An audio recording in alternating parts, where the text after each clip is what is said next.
This is FQ's Friday Night Rivals, brought to you by Prairie Heart Institute of Illinois.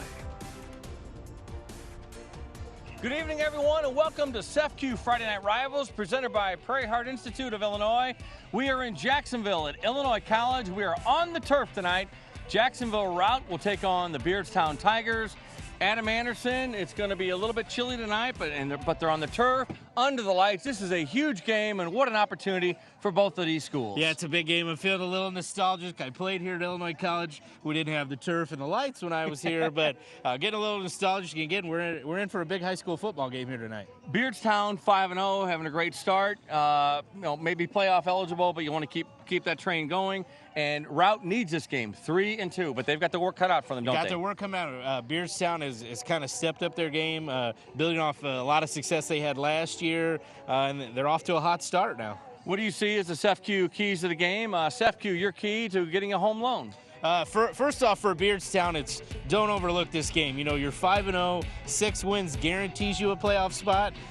You can't overlook it. You're having a great year. Routt is a team that can come back and kind of bite you and make it a tough game, or maybe even steal a victory. So you can't overlook the Routt Rockets here tonight. And for Jacksonville Routt, you have to find Pascal Guy Lavogie. You're going to hear that name a lot tonight. It is a hard last name to pronounce, but he is a special player. He is maybe one of the biggest players here, most dynamic in Central Illinois, and he's a guy that doesn't get talked about enough.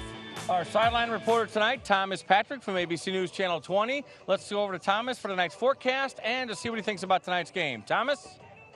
Paul, Adam, a beautiful day today, but man, is it getting cold for tonight. Right now it's 57 degrees, and after the sun goes down, we're going to be in the 40s almost all of game time. So about 45 degrees by the final horn later on tonight. So that's why we got the jackets out for the first time this evening. Now, the winds were very gusty earlier today. Those will hopefully die down, but we just know it's going to be that raw, very fall-like evening in store for us tonight. Paul, Adam? Thanks, Thomas. We'll be back with the opening kickoff here on SEFQ Friday Night Rivals between Beardstown and Jacksonville Routt. Stay with us.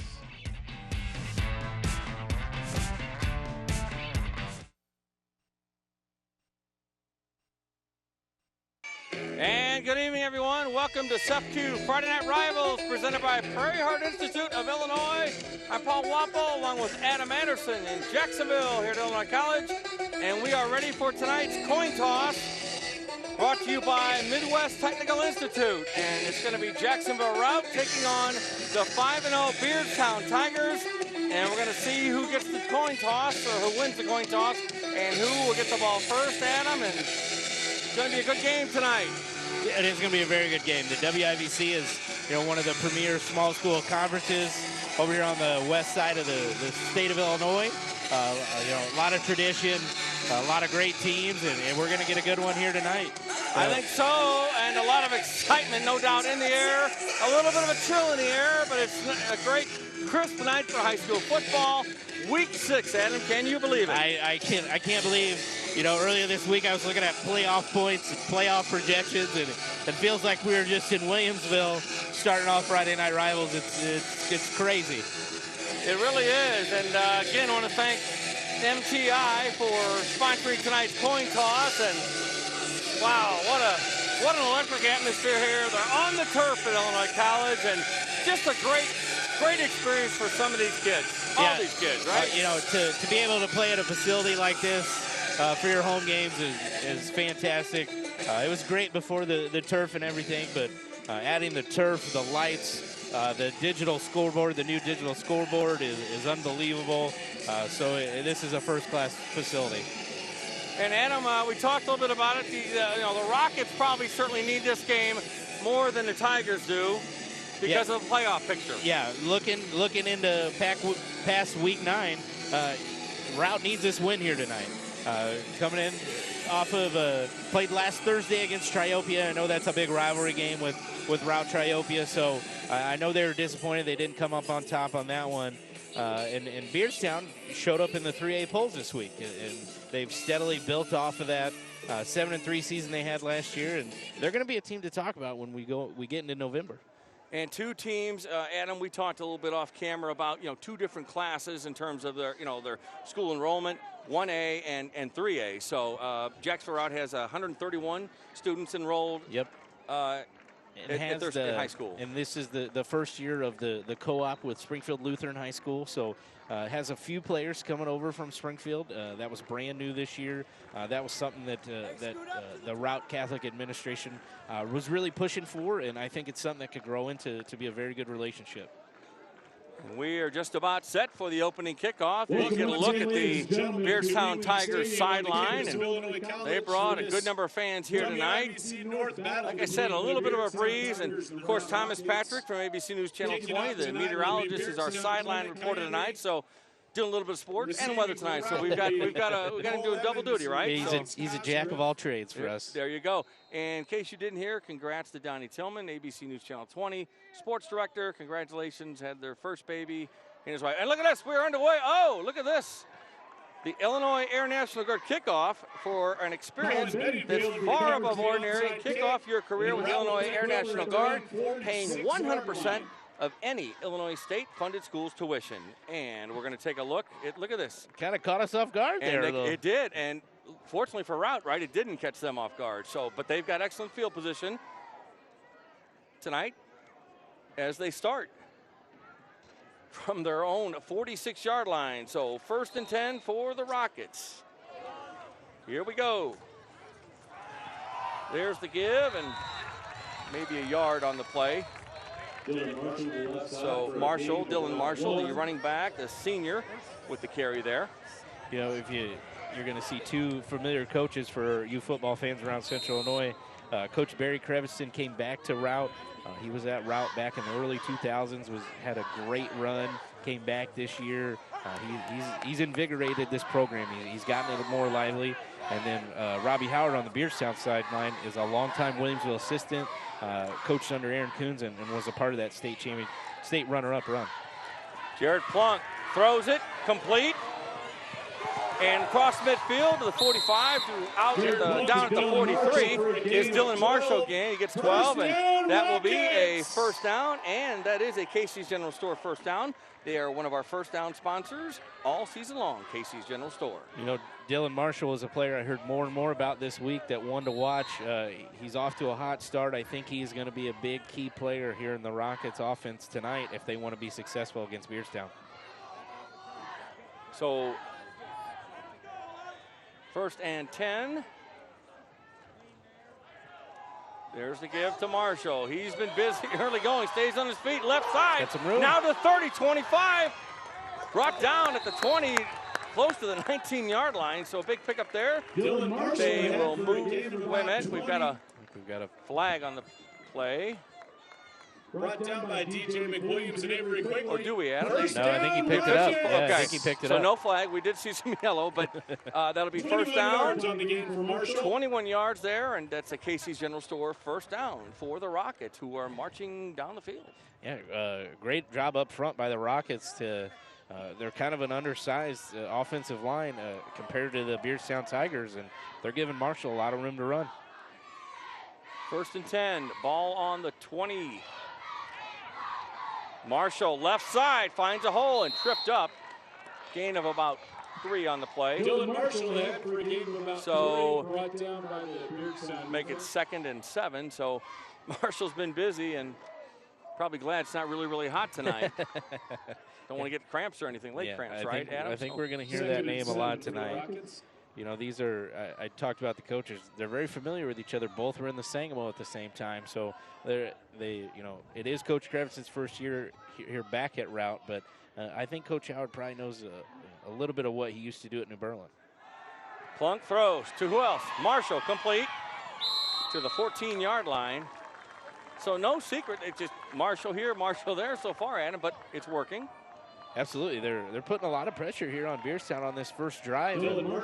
Really haven't been slowed down to get down the field, and they're threatening inside the red zone right now. And take a look at tonight's starting lineups, brought to you by East Bay. You see the Routt Rockets offense, led by quarterback Jared Plunk, and the Beardstown defense, also brought to you by East Bay. Keep an eye on number 27, Chad Graham, a lineman for the Tigers. 3rd and 3, and some movement and a flag.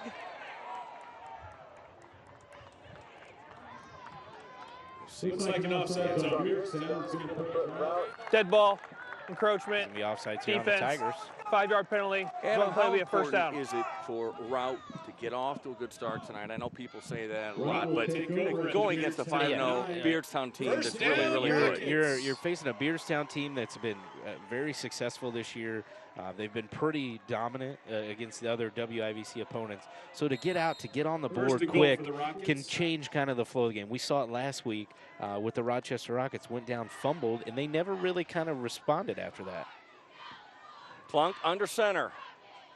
Ball in the 9, first and goal, and another flag, so they I think stop it's the going play. to come back another 5 yards. And here's the call. Dead ball. False That was start. going to be a false start on Offense. the Rockets. That'll 5-yard make them penalty. up 5. So First down. 8:44 First to and go, goal to opening go on quarter the here at 14 Illinois for College the in Jacksonville. In Rockets. case you just joined us, you're watching SEFCU Friday Night Rivals, and a crisp night for high school football on the turf. Beardstown and Jacksonville Routt. First and 14 now as they back up 5 yards after the penalty.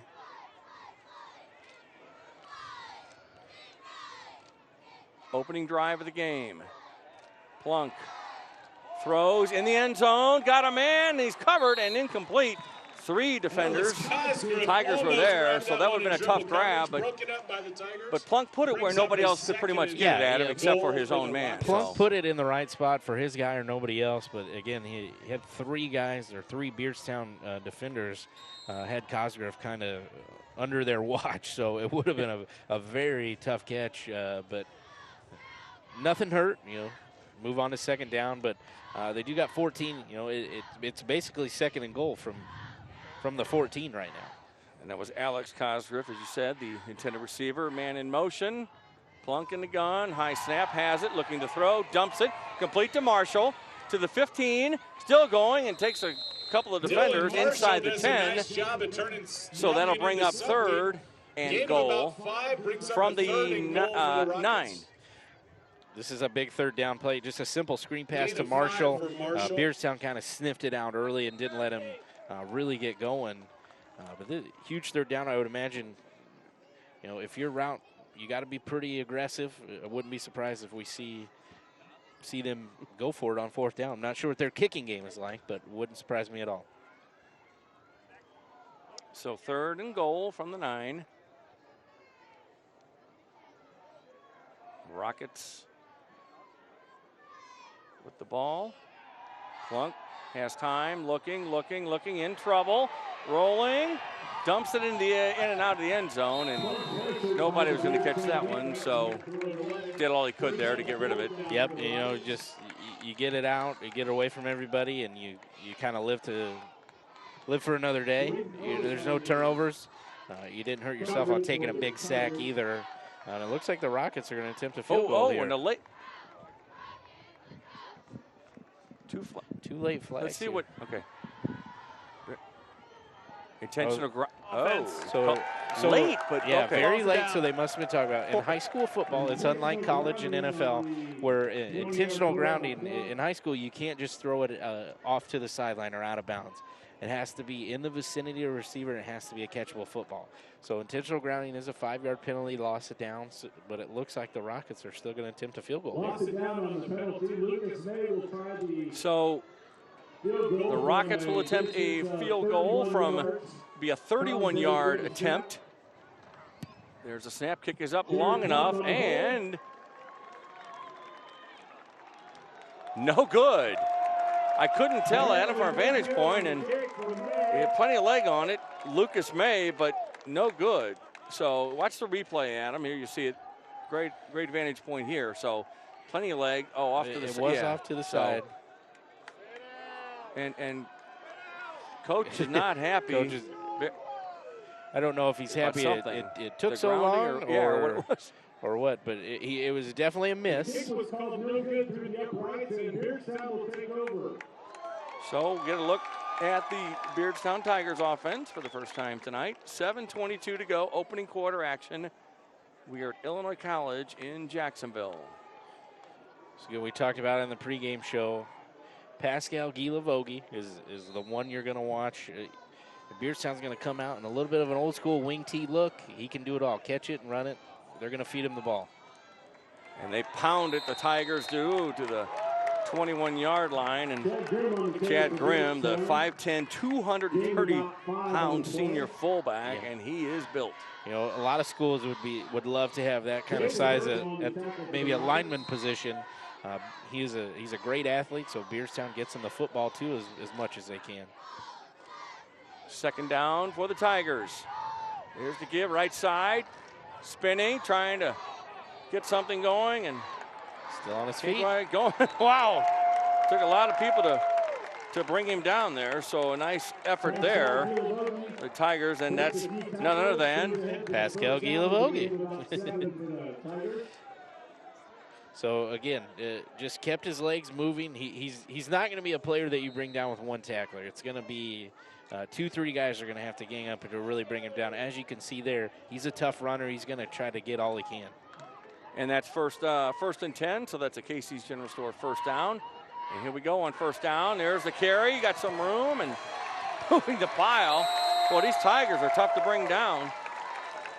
Out to the 38-yard line, and they'll move the chains again. That's another Casey's General Store first down. So 3 offensive plays, 3 different ball carriers here for the Tigers. That was Avery Quigley, the junior. He's got some speed on him. He's a wing-back type that you're going to have to look out for on some misdirection type plays, and he can really bust the game open. Cooper throws, complete to the 40, and shoestring tackle at the 43-yard line. So completion error. Evans with the, check that, reception. Let's take a look at the starting lineup. Beardstown offense, you see right there, brought to you by East Bay.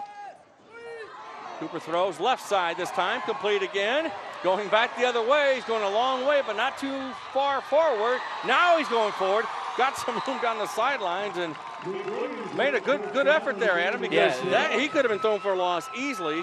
So DJ McWilliams with the reception there. They came out, you know, we're talking about starting lineups. They came out in a little bit of a junk formation or a little misdirection type play. Half the line lined up in the middle of the field, the other half out here on the hash, and it ended up working out. He went the long way to get 10 yards. Good enough for Casey General's first down. So look at this. Tigers on the ground to the 35-yard line. That's Chad Grimm, and he is close. I think they're going to give him the first down, another Case General Store first down, and there you take a look at the Routt starting defense for tonight, brought to you by East Bay. So first down, Tigers moving the ball. Rockets almost a little bit of movement, but got back. So you folks at home, Beardstown's going to look a lot like the Athens Warriors offensively. There's the give. A little bit of a hole and to the 32-yard line. So about 3 yards on the play, and Avery Quigley with the carry. And Adam, we talked about Chad Grimm a second ago, 5'10", 230 pounds. You said a lot of what teams like to have him at defense, but a lot of NFL teams like to have him for fourth down situation, 4th and 1, right? Absolutely. Awesome. He is a load to bring in. He's very athletic. He's got some deceptive speed too, so he can bust a big run open. Second and 7. Look who busted open there. Number 23, Pascal Guilavogi, and that is a touchdown for Beardstown. And courtesy of Young Security, our touchdown sponsor this season. For every touchdown, Young Security will donate $50 to a local charity. And this week's charity is the Minnie O'Byrne Crisis Nursery in Springfield. But I talked about it before the game. He is one of the more dynamic players that doesn't get talked about enough in Central Illinois. He just turned on the burners there as he got to the second level, and nobody was going to bring him down. So the Tigers will try to make it 7-0. And look who's attempting the extra point. Plenty of leg on that, and it's Pascal Guilavogi again. 7-0. Beardstown gets on the board first. So we'll take a short break. Back with more first quarter action from Jacksonville. You're watching SEFCU Friday Night Rivals here on CW23. Stay with us.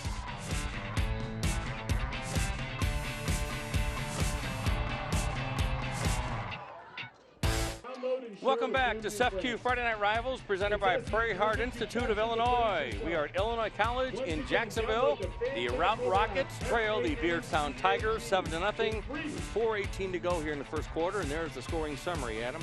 Yeah, did it pretty quickly, and they were deep in their own end after the missed field goal by Routt. They really kind of went right down and established that their run game is going to be something to deal with here tonight. And Clement Kayembe, the sophomore, will do the kick, and there it is. That's an Illinois Air National Guard kickoff. Rockets bring it back, 30, 35, down the sidelines, and I think he stepped out of bounds, but nonetheless, a good return there for the Routt Rocket. They'll give him 23 yards, and Alex Cosgriff with a nice job there. Yeah, great job by Cosgriff. They're going to have another great field position to start their second drive in the game, and need to get in the end zone, need to get some points on the board on this drive. It came up a little bit short on the last one. If they want to keep this game going and keep in it, they really need to have a good drive and end with some points on the board. So 1st and 10 for the Rockets. Ball on the 43-yard line. Back to throw. Complete. Close to midfield is Alex Cosgrove. And he gets 6 on the play. We'll go down to Thomas Patrick on the sidelines. Thomas? Thanks, Paul and Adam. I'm with Julie Halcombe of SEFCU, and you've been the title sponsor for 4 years now. We've had some great games. This one's the first one at Illinois College. How's the atmosphere been from your standpoint? It's a little chilly out tonight. Just a little bit. Yeah, looks like the fans are all out and supporting their team, so hopefully for a good game. It's hot, cold, rain, shine, snow. It's anything. But what new events are coming on at SEFCU in the next month or so? Next month we're going to be out at the Springfield Zoo and doing Zooly Gooly, where the trick-or-treaters come through and we can hand out candy. So, SEFCU tries to be out there in the community and be present, so we're proud to be a part of this and other events as well. This year has flown by. We're almost in October, aren't we? Yes, already. All right, Julie, well, thanks so much for joining us on the sidelines. Enjoy the game. All right, back up to you in the booth. Thank you very much, Thomas, and thanks to SEFCU for being our main sponsor this year in Friday Night Rivals. And it's a Casey's General Store first down, a play ago, and 3:27 to go. And it is first down for the Rockets. Plunk looks to throw, goes deep, got a man open, overthrew him. Alex Cosgriff, the intended receiver, and Adam had the defense beat. Yeah, he had a step or two on two Beardstown Tiger defenders. Blake just got a little too much on that and just missed the outstretched hand of Cosgriff. That could have really gotten the Routt sideline excited and back into this football game. But still second down, so no harm, no foul. Little basketball reference. We're getting close to basketball season, but it's football. All right, 2nd and 10 for Jared Plunk and the Rockets. Plunk looks to throw again, dumps it complete to Dylan Marshall, and Marshall, he is just a handful. Good pickup there. Gets about 4 yards on the play, so it'll bring up 3rd and about 6. Just again, Rout's trying to take advantage of the great rush that the Beardstown Tigers are bringing on pass plays, but he almost had DJ McWilliams beat right there, and I think if he would have got maybe one more block, it could have been a huge play for Marshall. But we're looking at a big 3rd down. Indeed we are. 2:40 to go, opening quarter action, Friday Night Rivals. And Marshall is right behind Plunk. Plunk looks to throw, fires a bullet in and out of the hands of Alex Cosgriff. So fired a bullet a little bit low and incomplete, so it'll bring up 4th down. So what do you do? Yeah, what do you do? You're not going to kick a field goal or attempt it, so you go for it, You're out of field goal range. You do one or two things. You go for it, you try to set the tone that you're not going to be intimidated, you're going to come right at them, or you play a little bit of field position game, and you kind of pooch kick it and try to kick it into the corner of the end zone here to the closest sideline that Routt is on. So it's kind of a little bit of a chess match right now. And time is called, and the Rockets, they want to talk about it, so they take a timeout. As Beardstown leads the Rockets 7-0 here in the first quarter, and an important 4th down. So we'll take a short timeout as well. You're watching SEFCU Friday Night Rivals on CW23. We'll be back with more first quarter action in just a minute. Stay with us.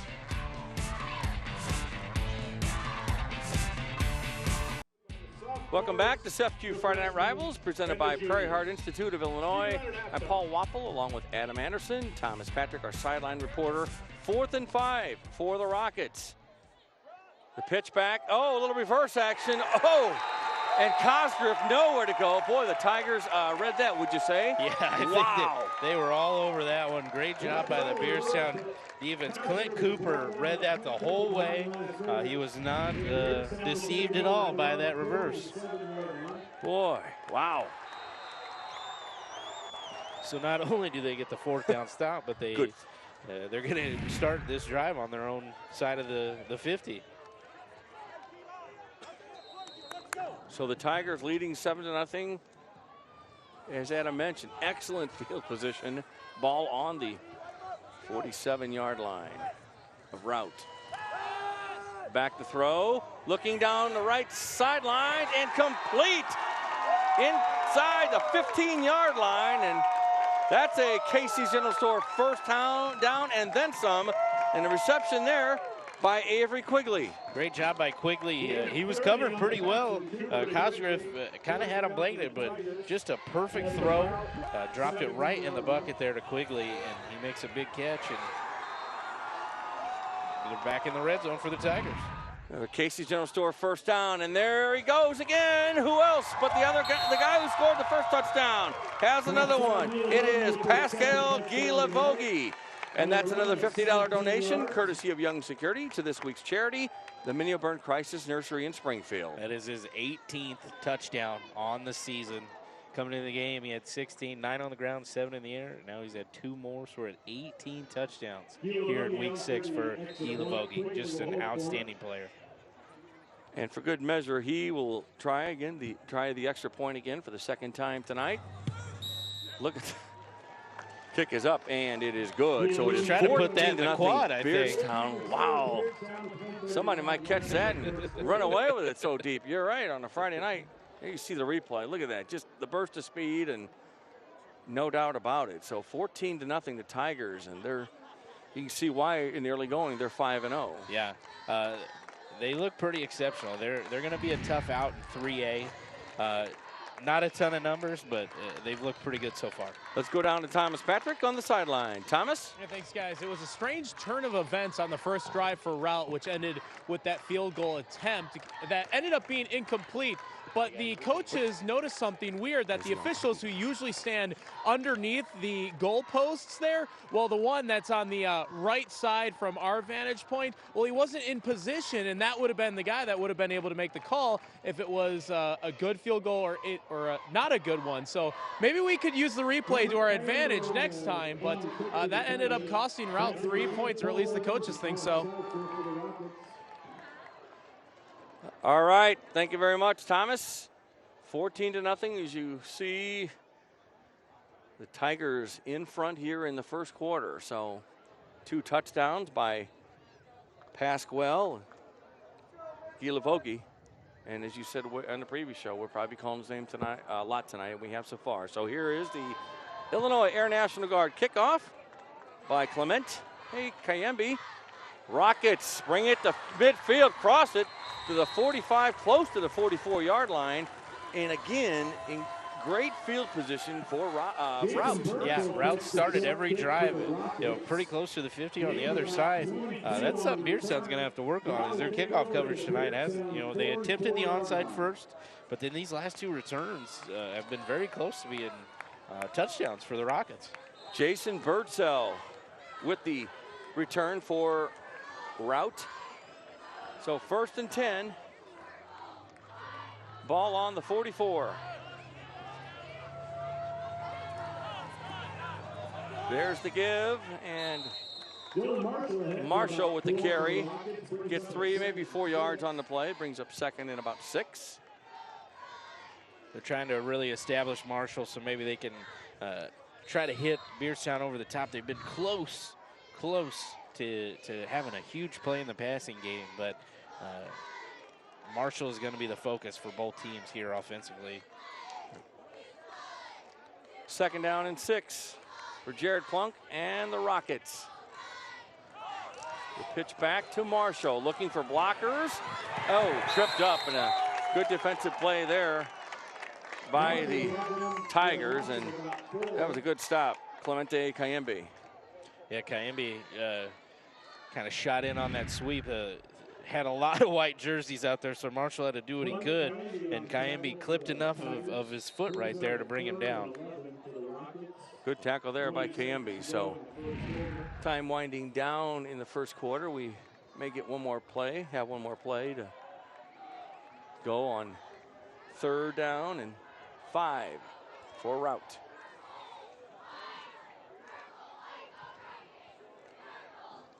I think they're going to let it Point to the clock, and time does expire. So after 1 quarter here at Illinois College in Jacksonville, the Beardstown Tigers lead the Routt Rockets 14-0. And you're watching SEFCU Friday Night Rivals. We'll be back with 2nd quarter action in just a couple of minutes. Stay with us.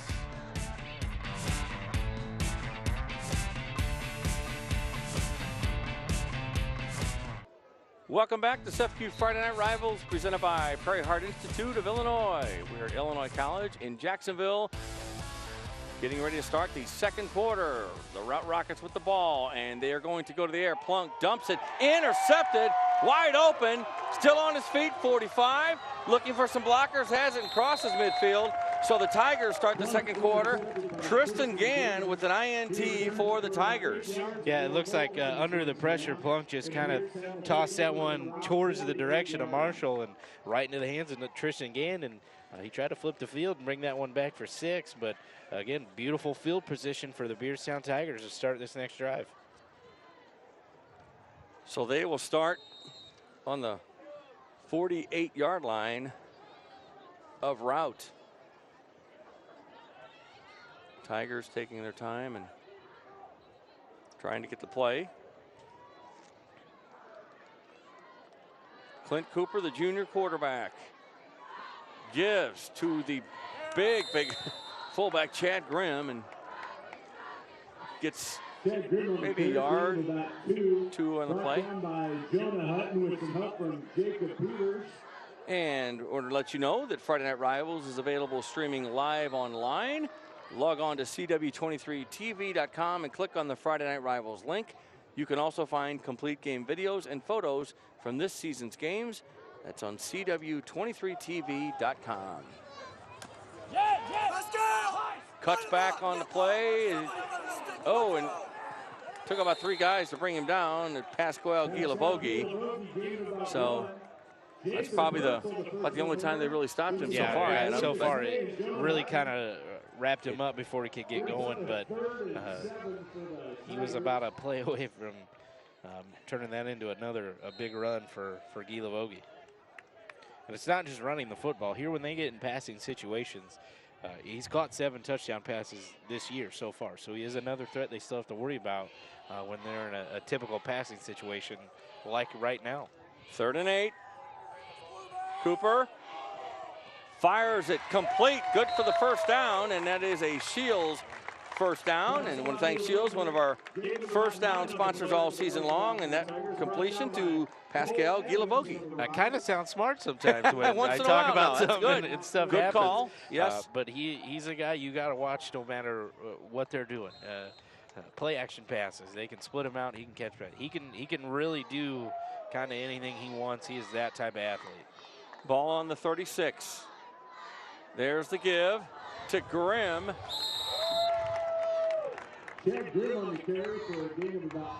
And 7 yards there. They hurt you with the speed, they hurt you with the big guy. They've got some weapons.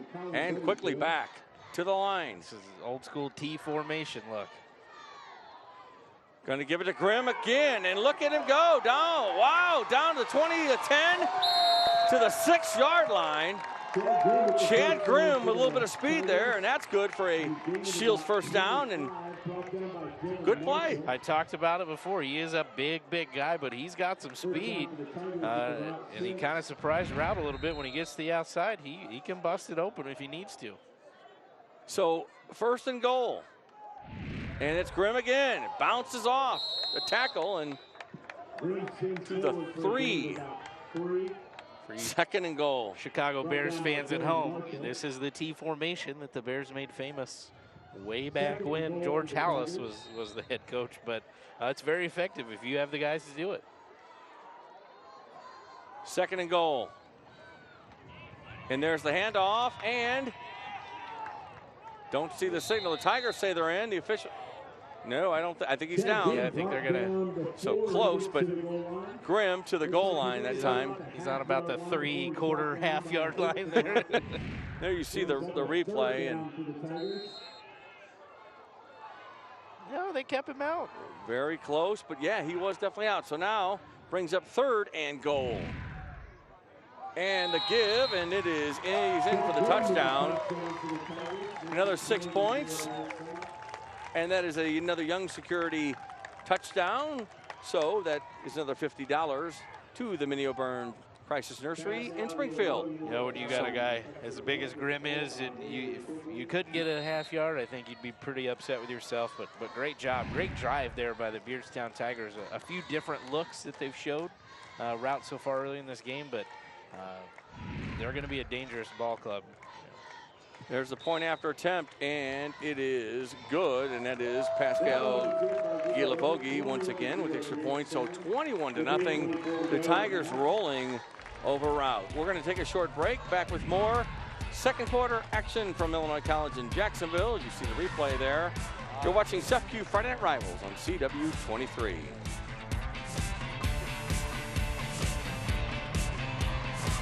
Welcome back to SEFCU Friday Night Rivals, presented by Prairie Heart Institute of Illinois. 2nd quarter actions, 8:24 to go. And the Tigers of Beardstown in control right now, 21-0. Their offense has been very impressive through a quarter and not quite a half. So they look good, and the Rockets have had a couple of chances, but boy, Beardstown is tough. Yeah, they're tough.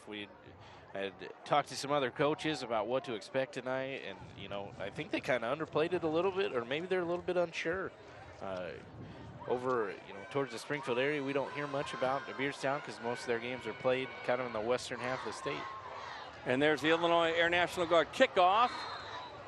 Clement Kayembe with the kicking honors there, and 14 yards on the return there by number 55, Clayton Costello, the junior. And Routt, we said it again, good field position.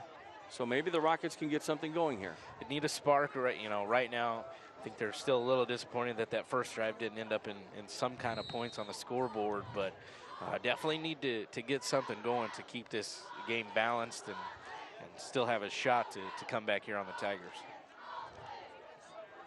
Ball on the 49-yard line of Beardstown. Jared Plunk in the gun. There's the handoff.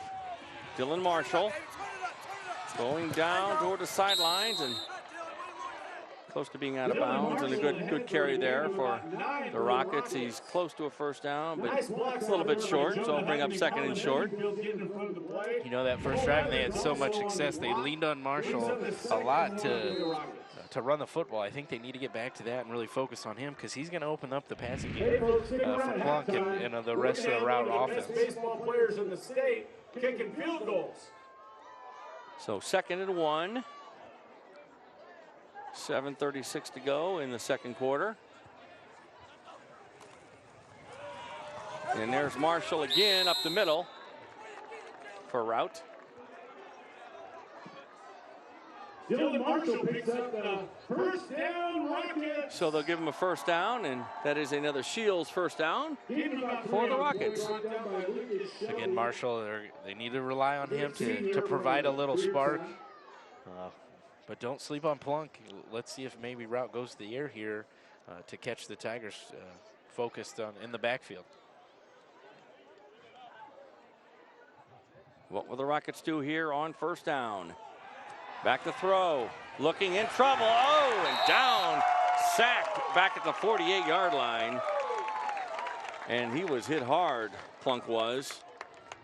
So lost on the play, and a good night so far on defense for Clemente Kayembe. Yeah, Kayembe was in there pretty quick. You know, Beardstown is almost daring the Rockets to throw, but that would have to be a quick pass, and Plunk just ran out of time there. And Kayembe was in the backfield very, very quickly. So now you're looking at a long yardage situation here on 2nd down and 19.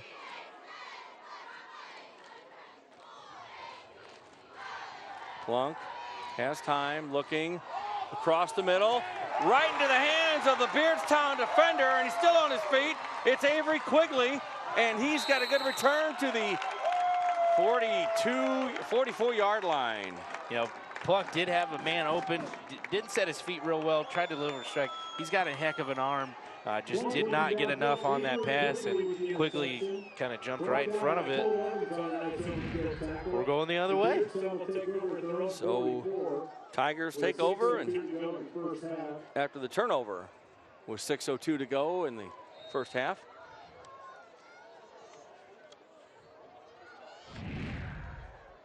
These Tigers, they are for real. Yeah, number 7 in the latest 3A rankings, and they're going to be a team you're going to have to keep an eye on in November. And there's the throw, and he is into the hands. Intended receiver DJ McWilliams. Did you notice who the quarterback was on that play? I'm going to guess it was Guy Lavogie back there. Yes. Pascal was throwing the football around and trying to mix it up a little bit, and good arm too. Yeah, I've heard he can do it all. He literally, I guess, can do it all. He's kicking field goals, catching passes, making tackles. He's an exceptional athlete. He might be up here announcing in second half. I don't know. He can do a lot, so we'll see. But right now, he wants to add to that 21-0 lead. Talking about the biggest thing to bring up, he is just a junior. Yeah. And look where he is in the gun. Going to keep it this time. Pounding into midfield. Pickup of about 6 on the play.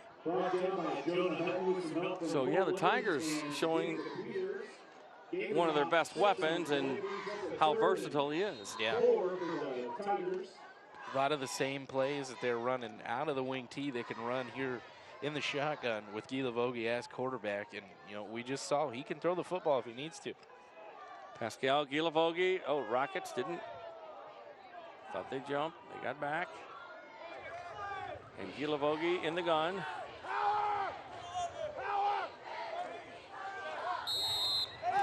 Did the Rockets jump or delay a game? Let's see if they jump or delay a game. They took a while.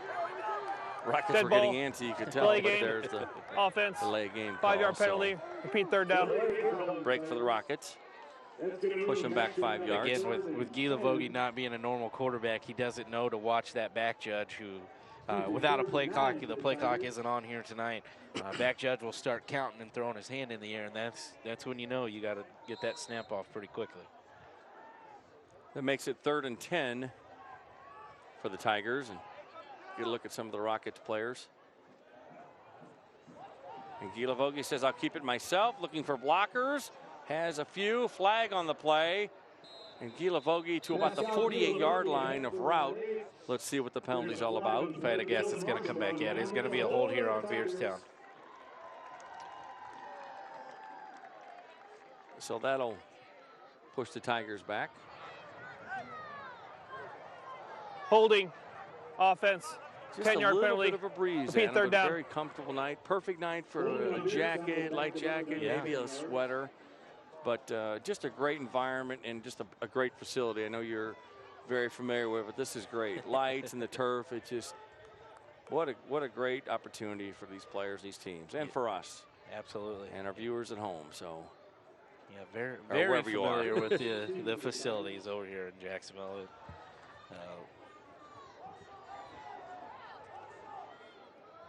4:34 clock running, 2nd quarter. Pascal, Guy Lavogie Back to throw, has time, he's gonna go deep. Overthrows, intended receiver was Avery Quigley and had a couple of men on him, but pass was not really catchable. So no, not a catchable ball, but I'm more impressed by the throw. It was a beautiful ball downfield, overthrew him, but it really just shows Guy Lavogie can kind of do whatever he wants. The clock shouldn't be running, should it? And on stop. But I don't know if anybody. See if they. Okay. Fourth and 16. Yeah. Punt formation for the Tigers. High snap. Gets the kick off. Takes a Tigers bounce. Fielded at the 25-yard line. Short return for the Rockets, and the punter was Clint Cooper. So 3:51 to go here in the second quarter. I'm never a big fan of moral victories, but if you're Routt, that's big. You got to use that momentum. You've got him off the field. The first time you've stopped him and make a punt here tonight. So you need to build off that and have a successful offensive drive right here. All right. 1st and 10. Ball on the 30. Plunk with the give to Marshall. Dylan Marshall. Not much on that play. Great job by Clint Cooper. Just was in the backfield immediately. Didn't let Marshall go anywhere. So it'll be loss of a yard on the play and make it 2nd and 11 for Routt. This is a big game for Routt too. It is homecoming. You always want to come out, win your homecoming, play well. They really need to get something going here on this drive. Plunk in the gun. He's got Dylan Marshall behind him, and Plunk's going to throw right side, complete to Alex Cosgriff. Not a whole lot there, but on completion, Tigers read it well. So now you've got a 3rd and 9 situation. I think we got to. Let's see if they took a timeout. Timeout. Looks like I'm waiting for the official. Did not call make a here. signal, I didn't see it either. Timeout.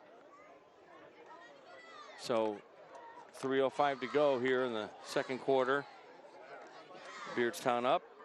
And want to thank Prairie Heart Institute. They'd like to thank our EMS and first responders at tonight's game for being the heart of the community. Want to thank you for all you do. Again, Prairie Heart Institute. You see some of our EMS and first responders here at tonight's game, and thank you for being the heart of the community. And again, thank you for everything you do.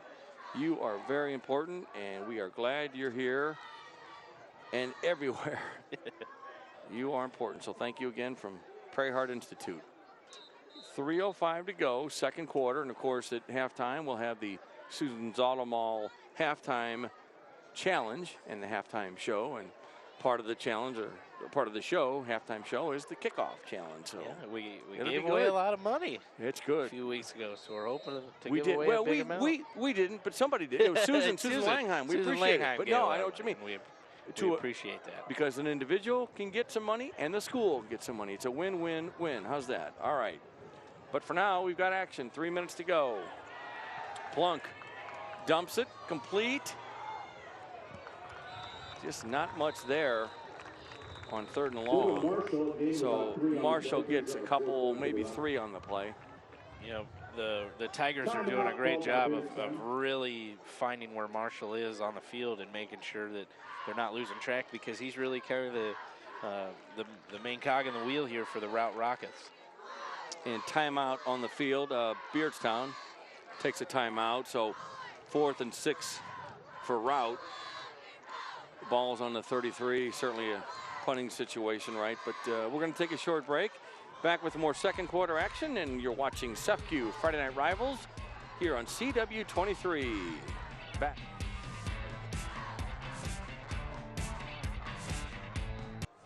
Welcome back to SEFCU Friday Night Rivals, presented by Prairie Heart Institute of Illinois. 2:56 to go in the second quarter.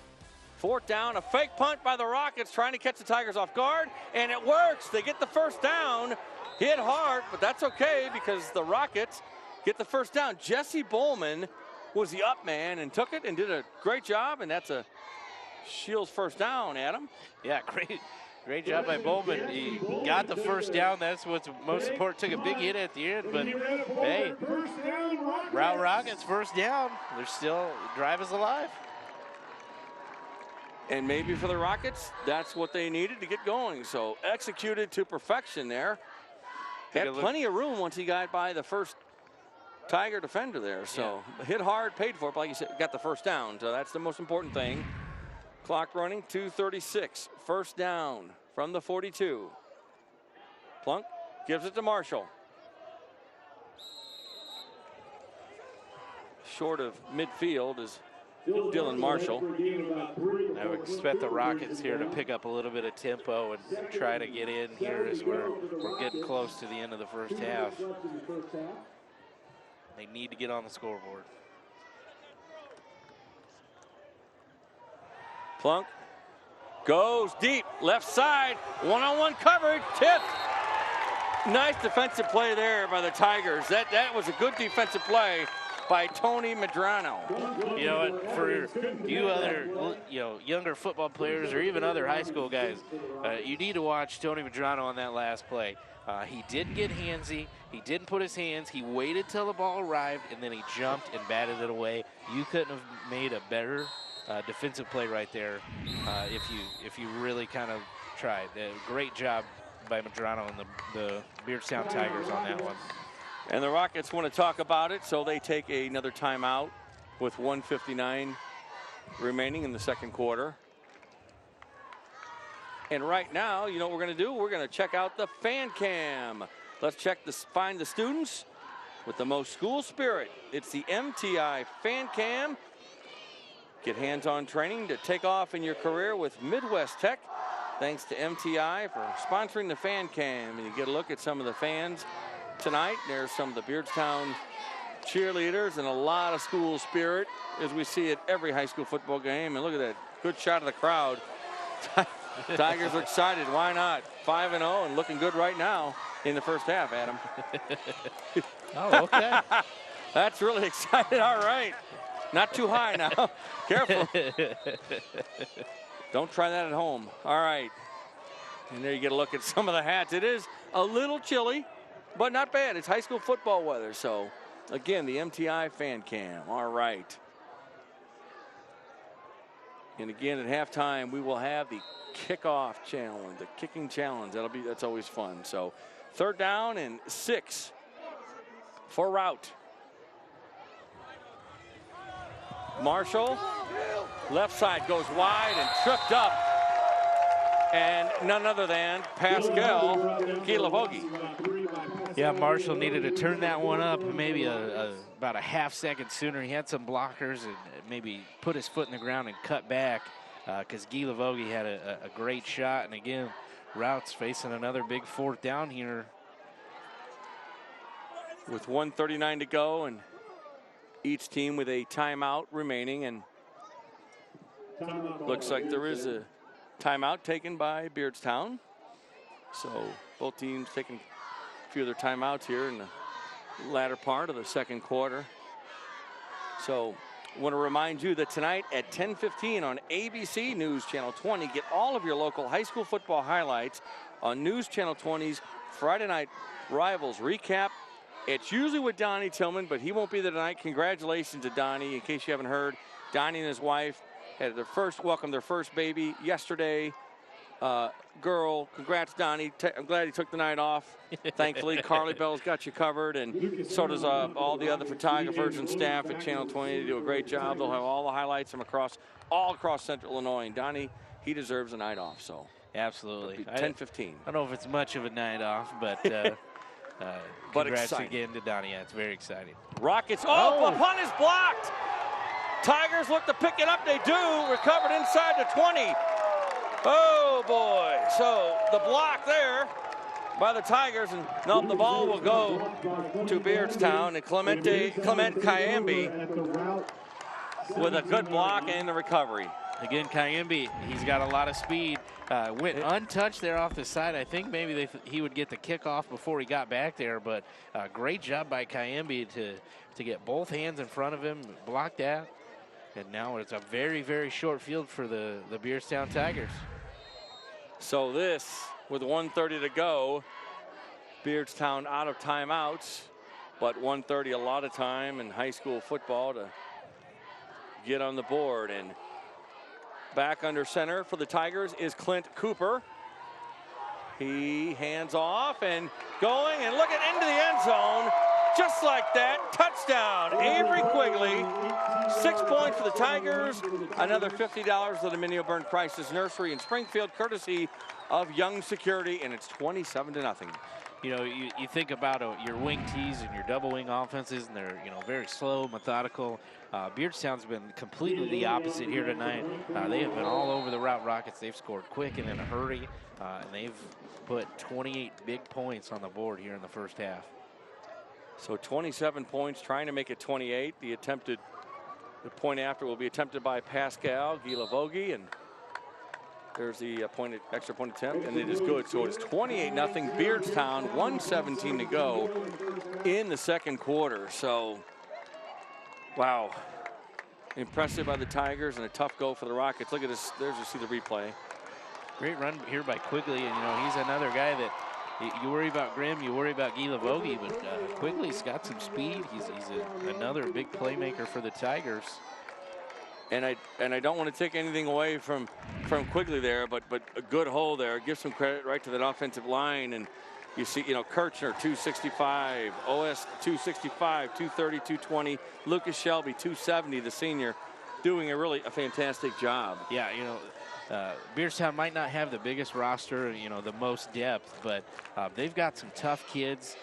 Coach Howard has really turned this program around. They were a program a few years ago that was going 1-8, 0-9, 2-7. Coach Howard comes over there, kind of immediately puts some life back into it, gets them going the right way. Makes the playoffs last year at 7-3. Ended up with a 7-3 record. And now this year to start off 5-0, there's a lot of history in the Beardstown Tiger football program, and he's trying to bring it back to what it used to be. Well, and you know, the Rockets turning things around, 2-7 a year ago, Adam. So they're on the right track, and they'd certainly like to get back on track here right now. So.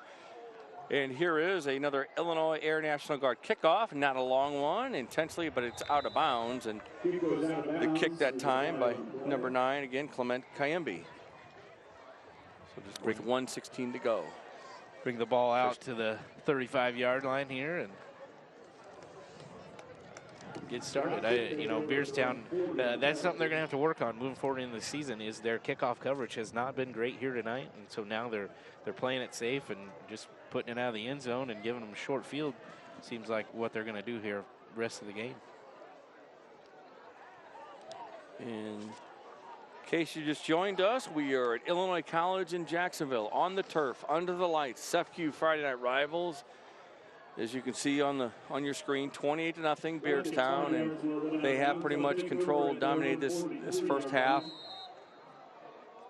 The Rockets desperately needing to get some points. See if they can do so before half. Ball on the 43. Plunk gives to Marshall, and Tigers are probably keying on him a little bit, and you got to mix it up a little bit, right? But it's just tough going. They're good. They're good. You know, a lot of times you don't see your starting quarterback also playing middle linebacker, but that's not the case at Beardstown. Clint Cooper, he's been the quarterback on both sides of the football. He's having a great game at linebacker here. He's really trying to slow down Marshall. He's had a few big tackles for a loss as well. On 2nd and 10, Plunk keeps it. Oh, my. Oh, he was hit hard. And oh, my. He is down, I think, still on the sideline. So they get the trainer to come out right away.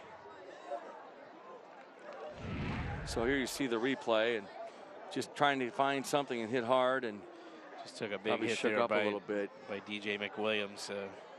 was a clean hit, you know, nothing vicious, nothing, you know, trying to intentionally hurt him. It was just a big tackle there by McWilliams.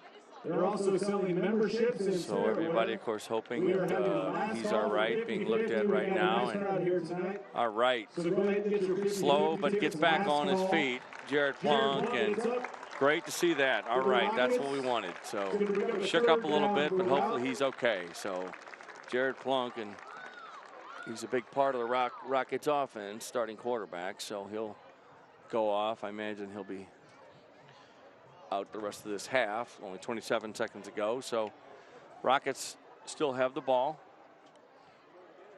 on the 39-yard line. So the Rockets backup quarterback will come in and see if he can get something going with not much time left in the second.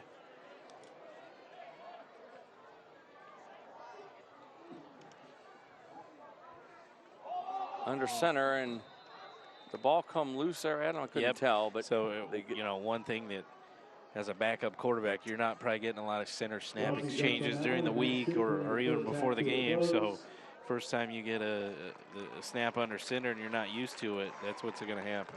Gabe Rossi, the backup quarterback, comes off, and time winds down here in the second quarter, and that'll do it for the first half. And Rossi, one play, and so at halftime, the Beardstown Tigers leading the Rockets 28-0. Here at Illinois College, and I want to let you know the Susan's Auto Mall halftime report is coming up next. Stay tuned here on CW23.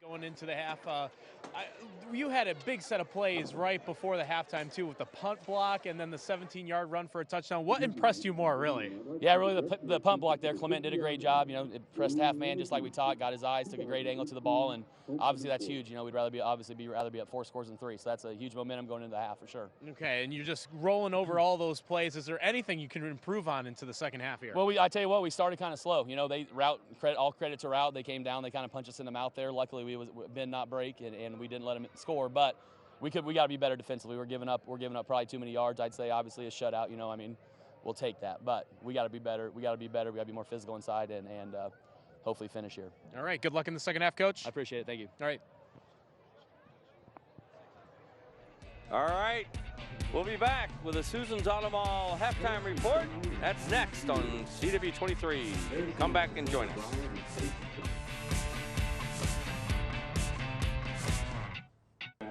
You're watching the Susan's Auto Mall halftime report on Friday Night Rivals. We are at Illinois College here in Jacksonville. And the Beardstown Tigers lead the Routt Rockets 28-0. And earlier today, SEFCU presented Routt Catholic High School with a $500 donation to say thank you for hosting tonight's Friday Night Rivals matchup. SEFCU will make a $500 donation to each Friday Night Rivals host school throughout the season for use for their general fund. SEFCU is proud to support our communities, our schools, and our students with Friday Night Rivals. Thanks to SEFCU, and thank you to Jacksonville Routt Catholic High School for hosting tonight's Friday Night Rivals game. And we'll take a short break. We'll be back with more. You're watching the Susan's Auto Mall halftime report on Friday Night Rivals. Stay with us.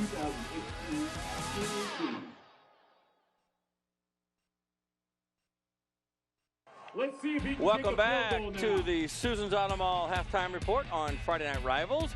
And we'll let you know that throughout this Friday Night Rivals season, Nortrack will recognize an exceptional senior student athlete from each participating school with a plaque presentation prior to each game. This week's Nortrack Scholar athletes are from Beardstown, Hillary McGill. She has a 4.18 grade point average. Hillary plays basketball, softball, volleyball, and is a cheerleader. She volunteers at the Schuyler County Humane Society and Picnic in the Park. Hillary plans to attend college and become a physical therapist. And from Routt Catholic, Lucas May. He has a 3.67 grade point average. Lucas plays football, basketball, and baseball. He's a member of the National Honor Society and is involved in student government. Lucas plans to join the Army after attending Lindenwood University. These students are also eligible to win a $5,000 scholarship to be presented at the end of the season, courtesy of Nortrack. Nortrack is proud to support and encourage exceptional student athletes across Central Illinois. Congratulations to both of this week's Nortrack Scholar athletes. From Beardstown, Hillary McGill, and from Routt Catholic, Lucas May. And you know what? It's time for the Susan's Auto Mall Halftime Challenge. Our contestant this week, Corey Ronan from Routt, a sophomore. If he makes a 15-yard field goal, he'll get $50 and $250 for the home school. If he makes a 20-yard field goal, he wins $100 and $500 for the home school. If he makes a 25-yard field goal, he wins $250 and $1,000 for the home school. He will start with a 15-yard field goal attempt, but has to make each one to move on. Let's go down for the kick. Adam, are you ready? This is going to be good. I'm excited. He looks like he can kick. You know, we've heard he's a baseball player. So yeah, look at that. He's excited. Sophomore. 15-yard field goal attempt. Look, he's ready. Fire. Oh, yeah, lots of legs. It's good, isn't it? Yeah. Yeah, it's good. Wow. That's nice job. $50 for him. $250 for Routt. Oh, look at, he's not wasting any time. He's ready to go. Look at this. He's playing in that momentum. He's trying to get the crowd behind him. You sure he's not a football player? He changed clothes at halftime. He's a great kick. All right. Now, this is good for $100 if he makes it and $500 for the home school. Look at this. He's waving. He's ready. And got it right. He goes through. He get it out. It's through. He got it? Yeah, he got it through. He got it. All right, congrats. Now, wow. He's got to put some leg into this one. This is for $250 for himself and $1,000 for Routt. Oh, he's excited. Does he have enough leg left, Adam Anderson? Does he have enough leg left? That would kind of, maybe the little wind here on the hilltop got it over, but he's got to put some leg into this one. Corey Ronan going for it. Oh! Yeah! I think it's good. He is pumped. Yeah! Good. Congrats. Wow. So that's $250 for himself and $1,000 for Routt. How about that? Unbelievable. Second time this year, right? That's awesome. We've seen that's congrats.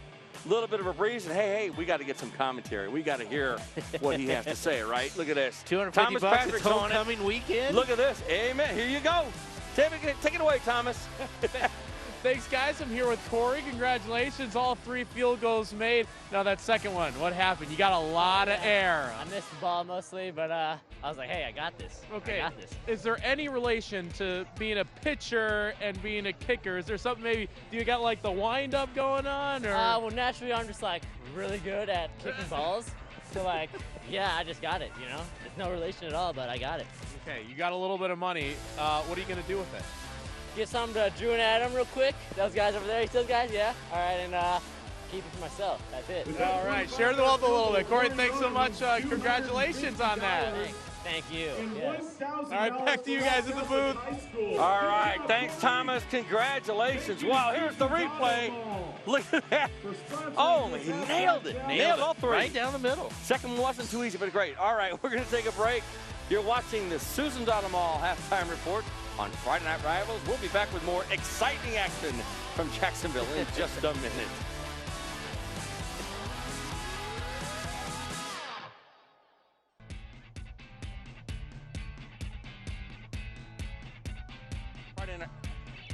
Friday Night Rivals.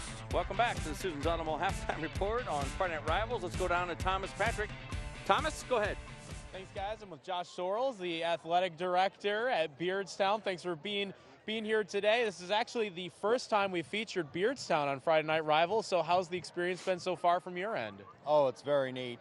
Thanks for having me on. It's great for our community. You know, we put this on our social media websites, and community is thrilled about it. I think there's a lot of DVRs being set, and it's also great for some of our football team, our coaches and cheerleaders as well, to get over here and not only play at Illinois College but also play on TV. Yeah, and I can tell you, just being from News Channel 20, our viewers out in Beardstown, they have been so excited for this game for a while. But you got a lot going on at the school too. So can you tell me about some of the goings-ons that are happening, not just on the field but in the classroom? Oh, absolutely. What's happening out here behind us, it's not about just athletes. They're student athletes. They're involved in a lot of extracurricular activities, but also getting it done in the classroom. One of the neatest things we got going on right now is it's called Good Morning Coffee. It specializes one of our special education classrooms. The life skills class puts on a coffee shop every Friday morning for teachers, not only in the middle school, high school building. Our elementary building's separate. It's right next to us, but it's not connected. But we have a lot of elementary teachers and administrators come over as well. They sell cups of coffee, hot chocolate, hot tea. And who doesn't love that in the morning? No, exactly. I don't even go get donuts anymore on Friday morning. I go support them. They raise money. They sell coffee cakes, stuff like that. With money they raise from that, they take a trip at the end of the year, and that class it's just beneficial to those kids. Learning how to communicate with each other, and not only, but as well as at the stove and in the classroom. It's really awesome stuff. And the last question: it isn't too cold out here, is it? It's not too cold. It's not too cold. Just wait till week 9 and beyond. Then we'll start talking. I hope it's beyond. Yes. Yeah. Well, Josh, thank you so much for joining us today. Hey, my pleasure. Thanks for having me. All right, back up to you in the booth. All right, thank you very much, Thomas, and thanks for the interviews here at halftime. You're watching the Susan's Auto Mall halftime report on Friday Night Rivals. And Adam, first half highlights, a lot of them Beardstown, most of them probably, yeah, right? You're going to see a lot of that right there. Pascal Guilavogi had a huge first half and really helped blow it open here for the Tigers with two first half touchdown runs to get us started.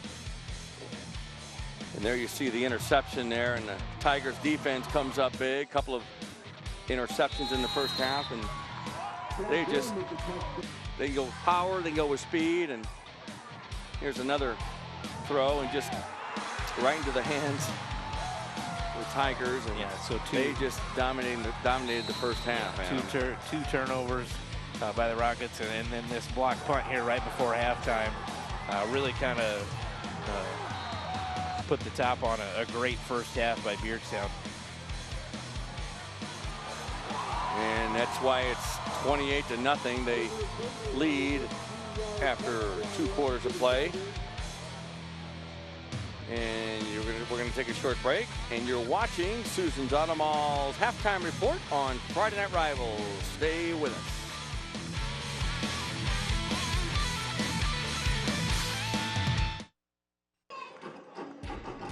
Welcome back to the Susan's Auto Mall halftime show on Friday Night Rivals. We're at Illinois College in Jacksonville. The Beardstown Tigers lead the Routt Rockets 28-0. The Tigers trying to move to 6-0. Routt trying to move to 4-2 and stay in the hunt for the playoffs. And you saw some highlights a couple minutes ago. It's really first half dominated by Beardstown. Yeah, absolutely. And Beardstown is going to start the second half with the football as well. Let's go down to Thomas Patrick. Thomas?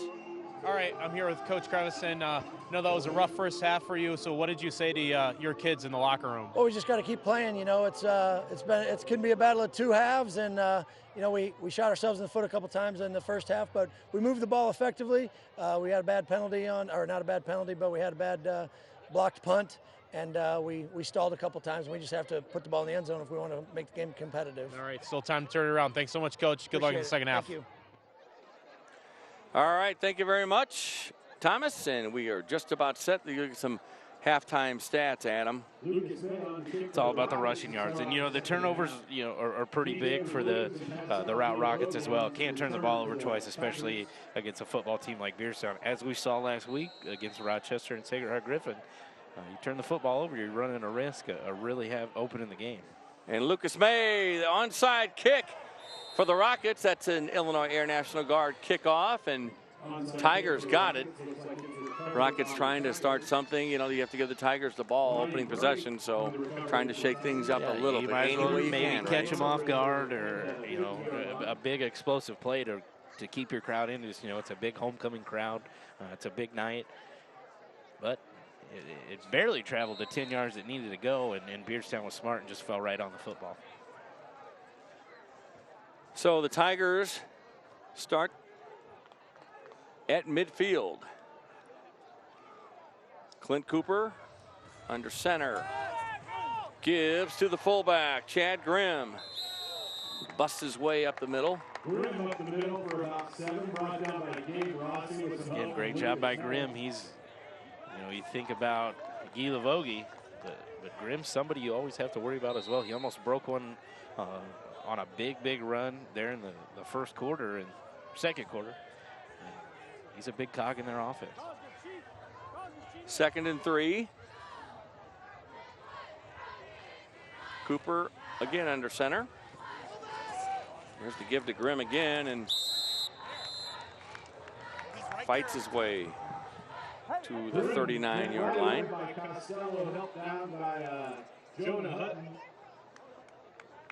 And that's good enough for a Casey's General Store first down. Just the size of Grimm, he was met in the backfield there by 2 Routt defenders, and he just kind of carried him 1.5 yards and picked up the first down for the Tigers.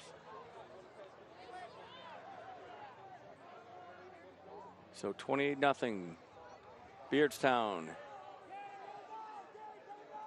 Opening drive of the second half.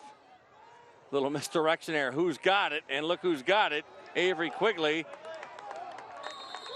And the trickery, I say trickery, the fakes worked. Who had the ball? And that's tough to defend, Adam. It is we tough to talked defend. about that. It's a little misdirections. Athens loves to do it as well. There's a late flag that came in. It's going to be a face mask there on the Rockets, so that'll tack on to that, the first down run by Quigley. So after the Casey's General Store first down, as Adam mentioned, they'll move the chains even closer to the end zone. So ball on the 24-yard line of Routt. Cooper, and look who gets it. Pascal Guilavogi. And a flag on the play. It's going to be a hold. See what that's all about. I think I saw some extracurricular there. I wasn't sure, but let the official make the call. So right as the play ended, I thought I saw a personal foul there. So here we go. Personal foul, offense, 15-yard penalty, first down. So that'll be a 15-yard penalty. So that's a big setback for Beardstown as they're threatening to get in the end zone once again. There you see the replay. Guilavogi just right, left, spins. Incredible. He is a talent. So now with 9:57 to go in the third, you've got the ball on the 40 and 1st and 25. So first, and we're almost back on Morton Avenue here in Jacksonville. Well, that or where's the student union or something, Adam? You tell me. The Blue Boys. That's going north a little bit. We're heading towards the quad. All right, thank you. I was never really good with direction, so. All right, so the Tigers look to the sidelines and figure out what the play is to get for first down. And Guilavogi in motion. Now he's going to keep it. The quarterback Cooper does, and to the 35. Not sure if that was a busted play there or if it was called, but it looked like a little bit of miscommunication between Cooper and Guilavogi. So you take a look here and let's see if we can. Cooper was not under center right there. He was actually under guard. You see, yeah. So he got a little confused. That happened. He still gets a gain of what, 5 yards? That's not too bad. Maybe that's how they drew it up.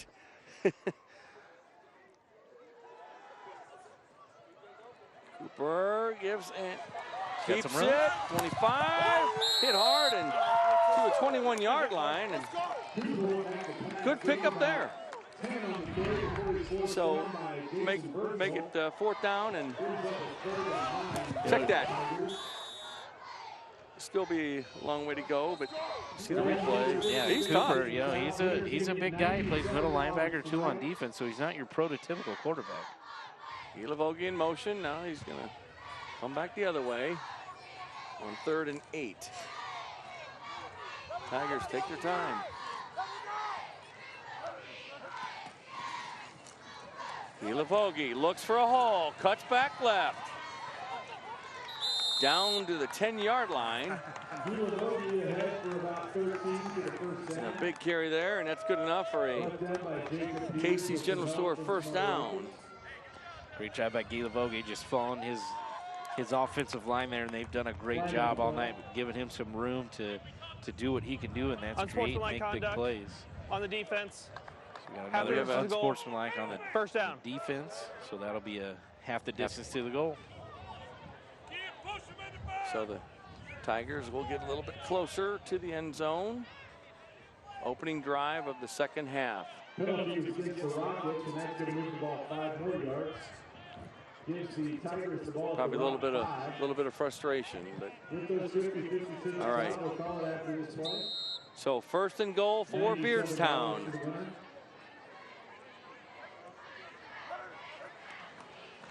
Cooper going to throw it right and complete. A good grab there and a touchdown for the Tigers. And DJ McWilliams gets in on the scoring action. That's another $50 to the Minnie O'Byrne Crisis Nursery in Springfield, courtesy of Young Security, our touchdown sponsor this season. DJ McWilliams looking like Odell Beckham Jr. out there with the one-handed grab. Just made it look pretty simple. Simple and easy. He had pretty good coverage, but just put his hand out there, brought it in. Great job by McWilliams to get in the end zone. It was one of the better grabs, catches we've seen this season, and I'll give Cooper a little bit of credit there because nobody was going to catch it except for a good catch by his own receiver. So good play there. Now it's 34-0. Tigers trying to make it 35-0. And a misplay there, and I hope nobody got hurt, but the point after attempt that time was no good, and so that was Clement Kayembe. And right now we're going to take a short break. You're watching SEFCU Friday Night Rivals on CW23. Back with more third quarter action in just a minute.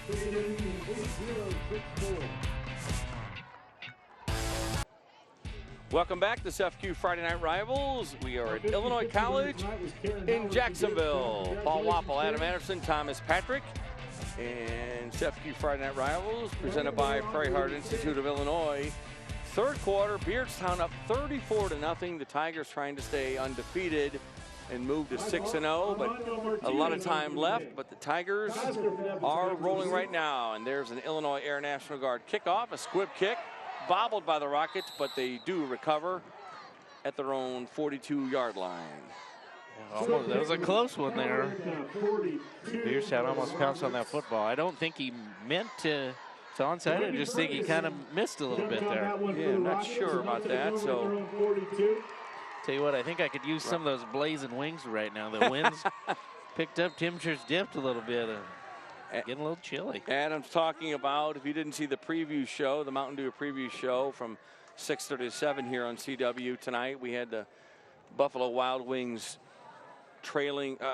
blazing hot wings challenge. And it was, wow, 3 contestants, and it's always fun to watch. Yeah. 3 minutes to eat 6 boneless wings. They were hot. Whew. No napkins, no water. It was tough. All right, there's the handoff on first down. Nothing there, not much there for number 1 for Routt. So Jacksonville trying to do something. Jesse Bowman with the carry that time. You know, this Beardstown team for, you know, the Sangamo fans at home watching this football game. This Beardstown team, if you're Pleasant Plains, Williamsville, this is a team you could see in the playoffs. North Mac if they get playoff eligible as well. And let's go down to Thomas Patrick on the sidelines. Thomas? Thanks. Routt's quarterback, Jared Plong, he got popped before the half by one of the Beardstown players right near the sideline. Now, that was a clean hit, and he got the wind knocked out of him pretty good, but he came out of the locker room just fine. He had his helmet on, warming up, and now, of course, he's in there throwing. All right, thank you very much, Thomas. 6:50 to go. Clock running here in the third quarter, and incomplete. The attempted pass there by Jared Plunk. I thought the Tiger defense got there pretty quickly, Adam. But Williams got there pretty quickly, and he had his bang. hand on his back. You know, it was a bang play, but no call. And we're at third down for the Rockets. 3rd and 10, to be exact. A little bit of a breeze, a little bit of a chill in the air, but a great night for high school football. Plunk hands off. Oh, ball comes loose, and I think the Tigers have it. Dylan Marshall got hit, and the ball came out, and the Tigers have it. So no, they're gonna say a Routt defender got his hand in there, or a Routt offensive lineman. Let's take a look at the replay. Just a great tackle. There's the. Okay, they did. He got his hands right in there. But and of course, great no job instant replay in high school. So, but that's the right call. Yeah, Garrett Brannon popped that ball out with just a picture-perfect tackle there on Marshall. Low snap, but gets the punt off a high kick. Takes a Routt bounce. Pretty good punt there. So Rockets down it at the 22-yard line. That's where Beardstown will take over on offense here in the third. So anything surprise you, Adam, in this game? You know, I think that that first possession of the game when Routt came up wide on the field goal and had the penalty before that when they were inside the 5. It's been a little bit of quicksand. They haven't been able to kind of catch back up, and this Beardstown offense is pretty electric. I think they've kind of caught me off surprise with how good they really are running the football. I knew they had some playmakers and some guys to watch, but this is a team that could make a deep run into November just the way they play. It's a bruising game. They can throw the football if they need to as well. And there's a bruising, pretty deep run there. Chad Grimm with a first down. That's a Casey's General Store first down. You see the replay. He just hard to bring down and stays on his feet, and he's a handful. So they move the chains, the Tigers do, and 5:40, and they are in complete control, Adam. Absolutely. It's kind of been all Tigers all night here tonight.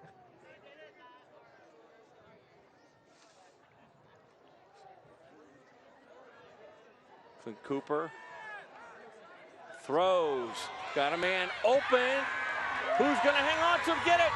Ball was loose. Now, Adam, who had it? Incomplete. I think they're going to call it incomplete. I wasn't sure who was going to get it. We couldn't tell, and then nobody got it. So good effort on defense and a good effort on offense. Oh, wait a minute. Looks like a long one downfield called incomplete. Okay. Both. Yeah, I think nobody's happy. Yeah, nobody's happy. I don't think either. Didn't see a flag. Either player established. Yeah. Take a look at this. A valiant effort on both players' part. I think they're saying he never established that he had the football. I will kind of argue that I think he did, and then it just came loose there at the end, but it's hard to tell. So 2nd and 10. I can tell you that much. 2nd and 10. 5 minutes to go in the third.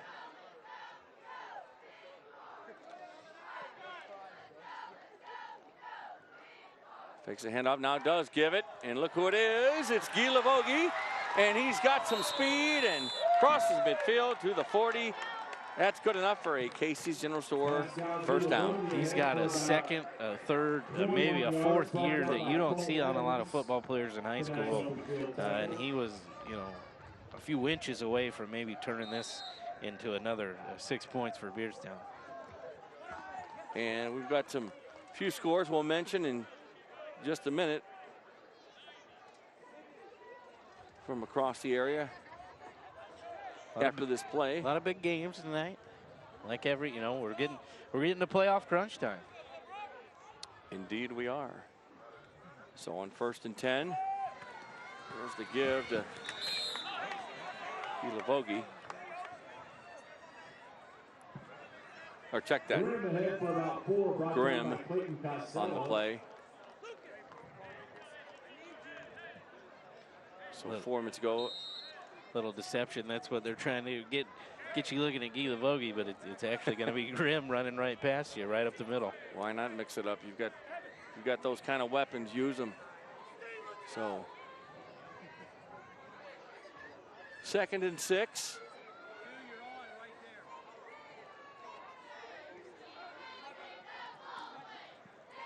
Right side, and it's Chad Grimm again. 3:28 to go. Adam, we have a couple of scores to mention. Yep, at last check, Williamsville's up 14-6 against Pleasant Plains. At halftime, Sacred Heart Griffin was up 30-14 against Springfield High. And then Rochester bounced back in a big way. At last check of that game, it was 64-6 at halftime against Decatur Eisenhower. So I think the Rockets have figured out their offense. And then in the third quarter, Chatham Glenwood was leading Decatur MacArthur 19-12. All right, and there's Grimm again. And they will move the chains. That's the Casey's General Store first down as Chad Grimm is at it again. You know, Grimm, he might not get as much pub, but he's maybe one of the more important guys in this offense. You know, Guy Lavogie's kind of your guy that is going to get a lot of the big highlights, make a lot of the big runs, but without Grimm being that other spark in this offense, he definitely helps out, and that definitely makes defenses worry about just not one, but 2, 3, Quigley, McWilliams. This is a dynamic Tiger offense. So on first down, throw. Oh, good defense. Intended receiver there was Clint Cooper. Check that. Guy Lavogie, and broken up there by none other than Dylan Marshall. So 34-0, all Beardstown in this one. Especially this third quarter. Jacksonville Routt offense has not been on the field very much, and great job by Marshall there on the defensive breakout. And check that was Bill Cramblett, the intended receiver. Sorry about that. So 2nd and 10 from the 23.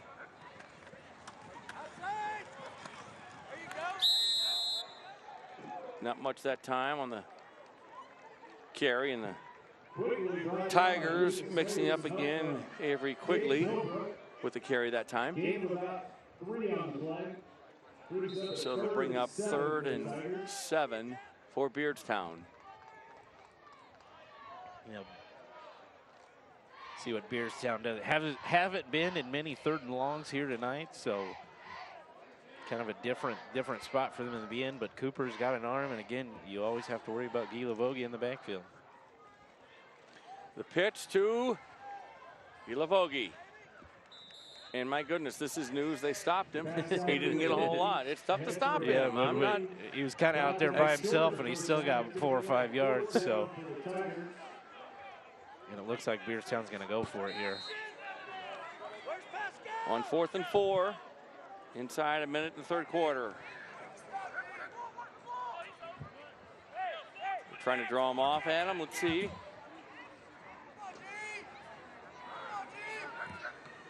Lavogie in motion, and I think they're trying to draw him off. Yeah, Did they do? Yeah. Call a timeout here. So timeout is called, as Adam said, on 4th and 4.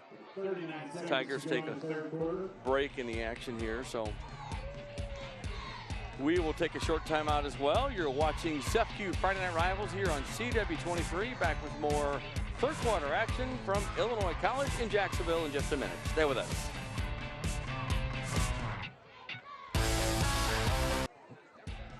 Welcome back to SEFCU Friday Night Rivals, presented by Prairie Heart Institute of Illinois. Paul Wappel, Adam Anderson, and Thomas Patrick calling the action tonight.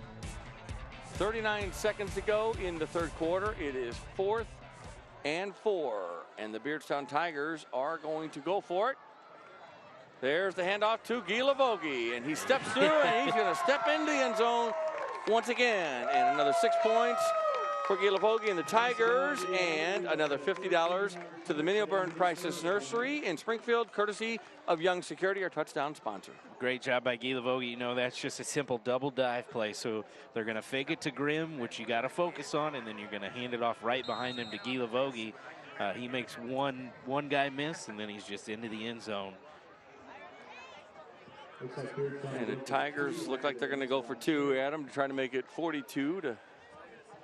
So see what they dial up.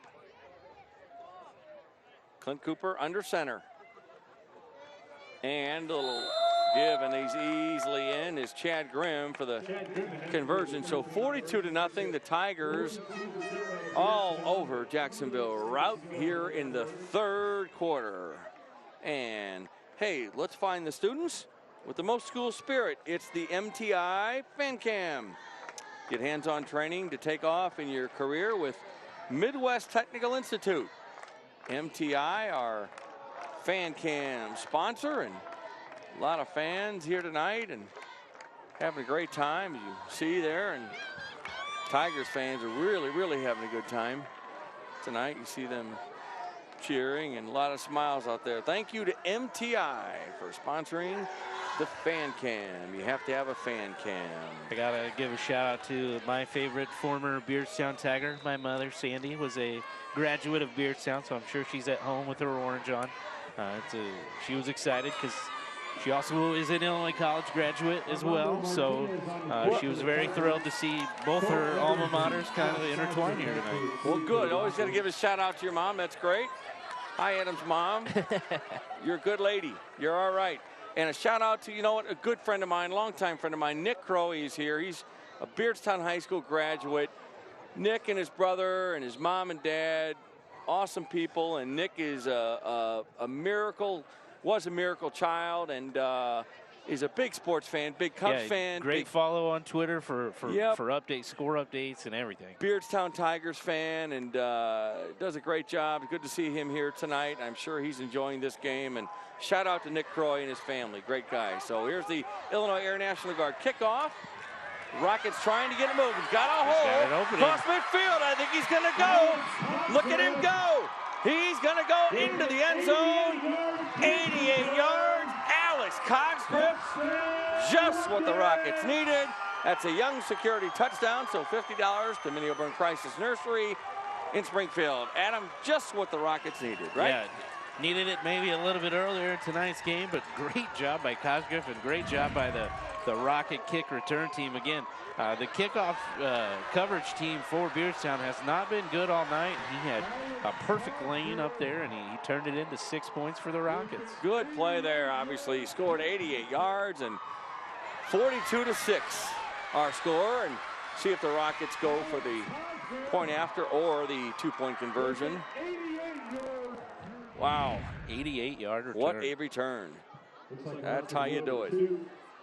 And the Rockets are going to go for 2. There's 16 seconds to go in the 3rd. Throws, wide open, touchdown, and hey, he scored the touchdown. Why not the 2-point conversion? So Alex Cogsgriff, with 8 points on the night for the Rockets, and it's a 42-8 Beardstown lead now after the touchdown 2-point conversion. So it was a 40-point game, so the clock will keep running from now on once the game starts. And even though it's not 40 points anymore, it was 40 points at one point. All right, and hey, I want to let you know that earlier tonight, CEFCU recognized an exceptional volunteer from the home school with a plaque prior to the game. This week's CEFCU volunteer of the game is Hank Suter. Hank is a statistician for football, clock operator for boys basketball, and coaches girls golf, basketball, and softball. Congratulations to tonight's CEFCU volunteer of the game, Hank Suter. Hank, congratulations, and thanks for what you do, and thanks to CEFCU for sponsoring the volunteer of the game. Hank Suter is a busy man, and his work and volunteer efforts are appreciated. So, all right, 16 seconds to go. We have a 42-8 game, and Adam, as you mentioned about the clock, so I'm glad you mentioned that because some people get confused on how that works. But we will with the 42-8 lead here, and the Rockets will kick off. And it's a onside kick, script kick. And who's got the ball? That's loose. I think Routt's got Illinois Air National Guard kickoff, by the way. And the Rockets say, hey, we have it. And do they? I think they do. And they do. All right. So they're excited. Did Lincoln Leahy get it? No, I'm not sure if he got it or Alex Coop got it. But Alex Coop might have got it. Somebody got it for the Rockets. We know that. And the Rockets are excited. Hey, they want to get some more points. So the Rockets offense right back on the field, and they're ready to roll. So late in the third quarter here, again, 42-8. Rockets taking a little bit of time here. Still got a little bit of life left, yeah. Jared Plunk, number 2, the quarterback for the Routt Rockets. See if they get this one off before time expires. He does. Plunk does. Back to throw. Has time. Now under pressure and throws it into the ground. There was a receiver close. Incomplete, and time expires here in the third quarter. So after 3 quarters here in Jacksonville at Illinois College, Beardstown leads Routt 42-8. You're watching SEFCU Friday Night Rivals on CW23. Come back for fourth quarter action.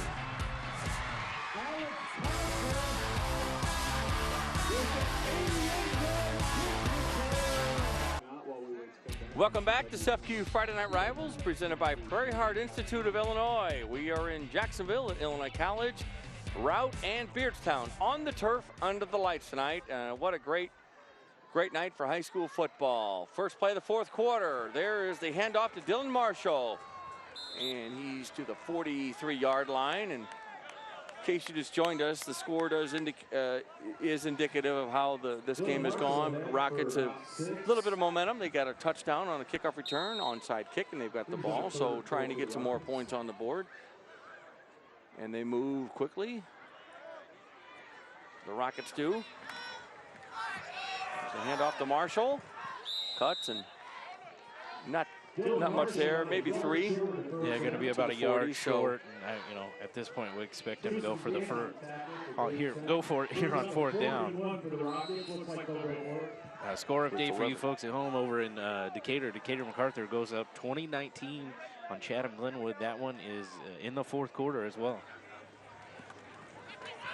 Marshall again and breaks off, gets the first down the sidelines and brought down at the 25, so they'll move the chains, and that's a Shields first down for the Routt Rockets. Yeah, great job by Marshall getting the first down. He's had it, they've leaned on him a lot. He's kind of their big playmaker, and he's had a big game, but he's probably going to be pretty tired here tomorrow.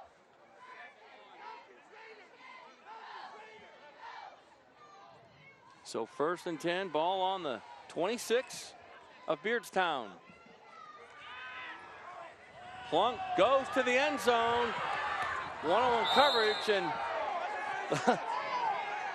the intended receiver there did a good job of trying to help the Tigers avoid the Routt avoid the interception there, and that was Cole Evans, the intended receiver, and Beardstown, I think, wanted a face mask or something, but it's no call. And there's rarely ever called an offensive face mask. And again, he was just reaching out for the football. He wasn't trying to get his hand in the face mask. So I think he actually thought the Beardstown defender caught the football, and so maybe he was just trying to tackle him. So 2nd and 10. Ball on the 26. 9:38 to go. Clock running here in the fourth. Plunk in the gun, gives to Marshall, up the middle, cuts right. Pretty close to a first down here. See what they mark him down at. See if he's a little short or not. And I think he is. He must be short. Okay, so got a half yard there. So not quite a first down. Plunk back to throw, in trouble, scrambles, running, and incomplete. Had to hurry the pass, and low, intended receiver again, Cole Evans.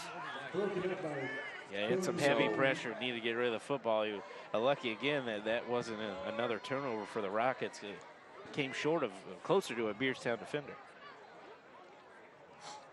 So 3rd and 1. Check that. Yeah, 3rd and 1, right? Yes. Okay. Oh, 4th down. 4th and 1. Check that. Sorry about that.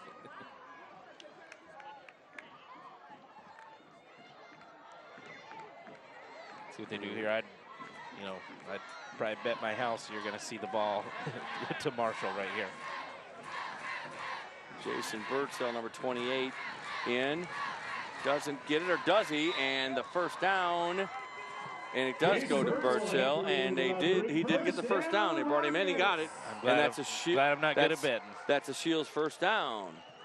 And playing for a better life, All-American, inspired by a true story, premieres.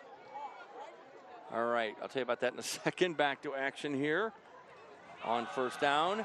There's Marshall looking for some blockers and goes wide. Not a whole lot there. 7:30 to go. Again, great tackle there by Guillermo. He's been all over the field tonight. You're probably tired of hearing his name, but he's deserved every bit of it. Absolutely. And of course, after the game, we'll have the presentation of the SEFCU Friday Night Rivals Champions Trophy and the Orthopedic Center of Illinois Player of the Game, but not just yet. 2nd and 10 from the 15. Plunk looks, goes to the corner of the end zone, and caught! Touchdown, Alex Cosgrove. And that's another 6 points and another $50 from Young Security. To this week's charity, the Minnie O'Byrne Crisis Nursery in Springfield. Young Security, our touchdown sponsor this year. And how about that? That was a great throw by Plunk there. It was. Again, towards the sideline. It was his man or no man was going to catch that football. And Cosgrove came down with it. And great job by the Rockets. Maybe a little too little too late, but they're not quitting. That's what you want to see. 42 to 14, and Routt will go for the 2-point conversion. Plunk in the gun. Looks to throw and fires, and not a catchable pass there. Incomplete. Cole Evans, the intended receiver. And earlier this week, we spoke with Prairie Heart Institute.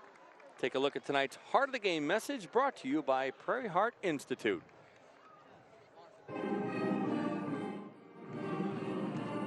We continue our discussion on concussion awareness, and Dr. Jacob Kitchener joins me again to discuss what are delayed concussions, because we know concussions can happen right away, but a delayed concussion is something that can sneak up on someone, and it's something that parents should look out for as well.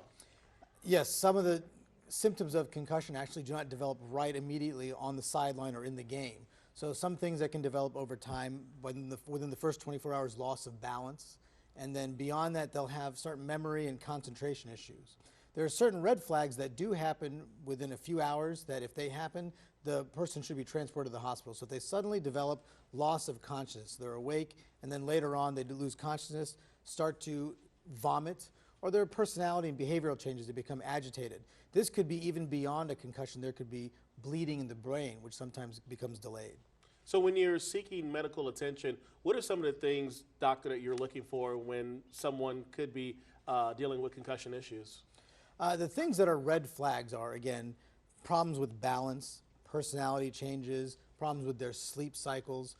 These are things that are very worrisome, and they could lead to something that's even more dangerous than concussion. A concussion is considered a mild form of traumatic brain injury. Things that can be more worrisome are things that cause pressure in the brain or bleeding. And if someone is diagnosed as concussed, what's the next step? They don't go back in the game, and in general you avoid any kind of heavy physical activity until their symptoms resolve. It's okay to have some light activity as long as it's not what actually bothers them. So sometimes for a child we may say, okay, they can go back to school, but if they're having noise sensitivity, avoid the cafeteria, avoid music class, things like that. And I know we only have a couple of seconds left, but just wanted to ask you this. As far as concussions go, we're still learning about them, are we not? Very much. And interesting fact that a lot of people don't realize, helmets do not prevent concussion. We oftentimes think that they prevent concussions, but a lot of concussions is the whiplash injury. We don't have a way to mitigate those. Doctor, appreciate your time as always. And, of course, there you know more about concussions. All right, and after the Illinois Air National Guard kick, the Tigers get the ball. The Rockets tried to get it again, Adam, and didn't work this time. So 5:49 clock running here in the fourth, and Beardstown leads 42-14, as you see on the screen. And in case you just joined us, the Tigers have really played extremely well, and the Rockets have as the last couple of possessions here in the second half. So Routt's got a good team. Beardstown is just really, really tough. Yeah, absolutely. They are talented and not a lot of depth ranked yet for the Rockets either. But, you know, Coach Krevitzon's came in and he's turning them around. You know, they've, again, got one more victory than they had all of last year, and we still got 3 weeks left to go. So the Tigers make some changes with the big lead in personnel. So quarterback now, Jacob Pate, the 5'10", 175-pound freshman, with 4:57 to go. So week 6 of SEFCU Friday Night Rivals. We are in the getting ready for the last 3 games, the home stretch. And our plaques and trophies this season are provided by K&R Tomahawk Awards and Trophies. Visit them at 1204 South 5th Street in Springfield. Thank you to Tomahawk Awards and Trophies. The final score in the Sangamo Conference, Williamsville 21, Pleasant Plains 6. And then in the fourth quarter, Glenwood has retaken the lead. They're up 25-20 against Decatur MacArthur, so that'll be one we keep an eye on way out in Decatur. 6 to go for the Tigers. So 4th and 7 for Beardstown, and they take their time, and the clock running hit inside of 4 minutes now. Ball on the 46-yard line, and we've got some good candidates, as we always do, Adam, for the player of the game. As I mentioned a few minutes ago, and we'll take a quick timeout. You're watching SEFCU Friday Night Rivals here on CW23. Back with more fourth quarter action from Illinois College in Jacksonville in just a minute.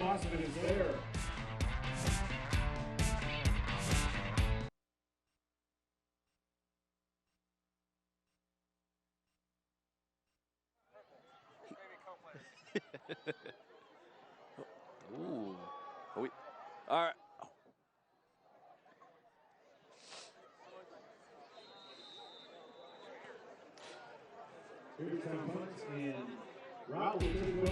Welcome back to SEFCU Friday Night Rivals, presented by Prairie Heart Institute of Illinois. Fourth quarter action. Beardstown over Jacksonville Routt, 42-14. The Tigers rolling along here tonight. Routt Rockets entered this game 3-2, and if they lose, which it looks like they will, they would fall to 3-3, but certainly still have a decent shot at making the playoffs, because you've got 3 wins, 3 losses, and 5 you become playoff eligible, right? No guarantee, but so yeah, with Beardstown's win tonight, that will guarantee them a playoff spot. But I know they want to close out and win the WIVC conference and go undefeated into the playoffs. And coming a lot this way, but not much forward, Dylan Marshall, who's, again, a really, really good player. Loses a yard on the play. Great job by Baralaga. Before the snap, Beardstown was actually down a man. They only had 10 guys on the field, so Routt did not notice. They had a receiver uncovered over here on their sideline. Lucky to get away with that one. 2nd and 11 for the Rockets. Jared Plunk hands off to Marshall. Got some room, crosses midfield, 45, 40, 35, flag down. He's going on, he's gonna make it into the end zone. Touchdown, Dylan Marshall. If it stands and holds, it'll be. We're going to get a hold. There's going to get a hold on number 27, Alex Kopchev. Just got a little too excited on that run, and that's going to come back and take points off the board. Holding on the Rockets is going to bring that one back. Nice run by Marshall. So negates the touchdown and, of course, the run, the whole play from due to the penalty. So here it is. Holding, offense, 10-yard penalty, first down. So the Rockets will be pushed back after that, and it was a good play, darn it. So it'll be from the spot of the 10 yards from the spot of the foul. So it will move the ball up. It'll be another Shields first down. But again, it's not 6 points, which is what Jacksonville Routt really wanted.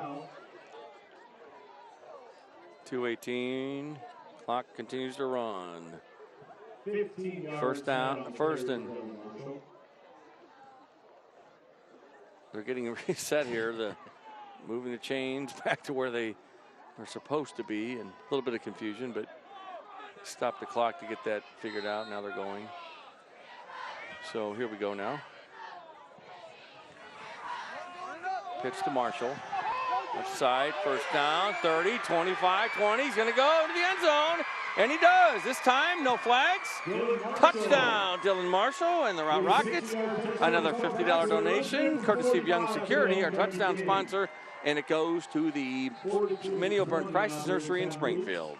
Yeah, great job by Marshall. You know, maybe took some frustration off getting his last touchdown, called off the board, and just wanted to get back in the end zone. So he's quietly had a big game here tonight for the Rockets. 42-20.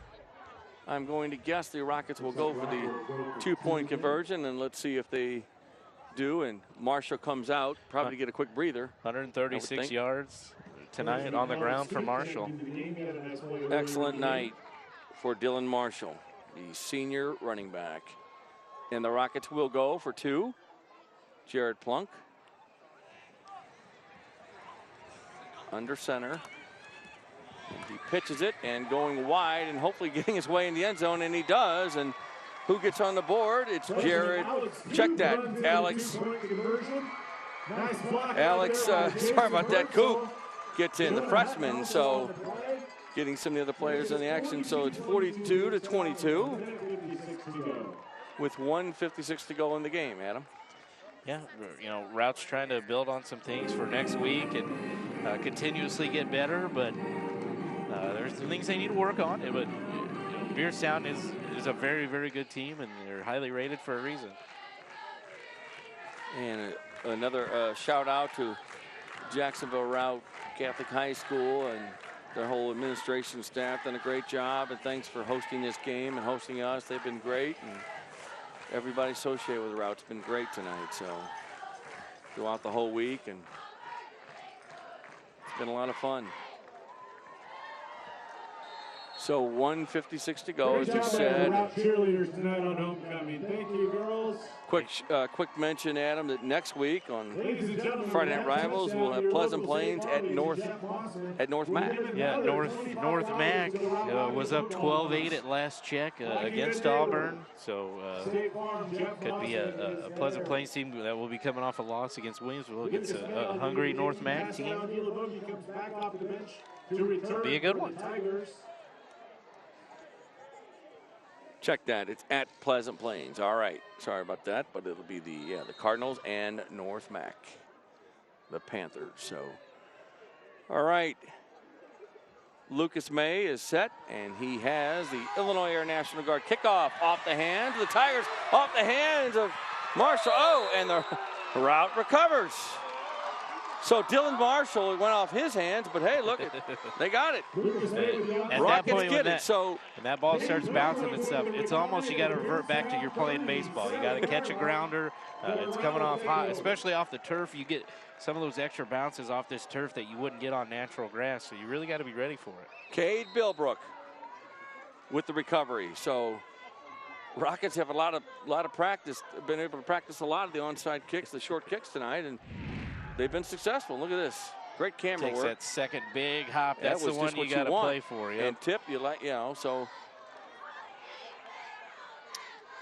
Ball on the 43. Back to throw is Plunk, and nobody. Yeah, and that is going to be a definitely a flag. He just threw it and heaved it, so.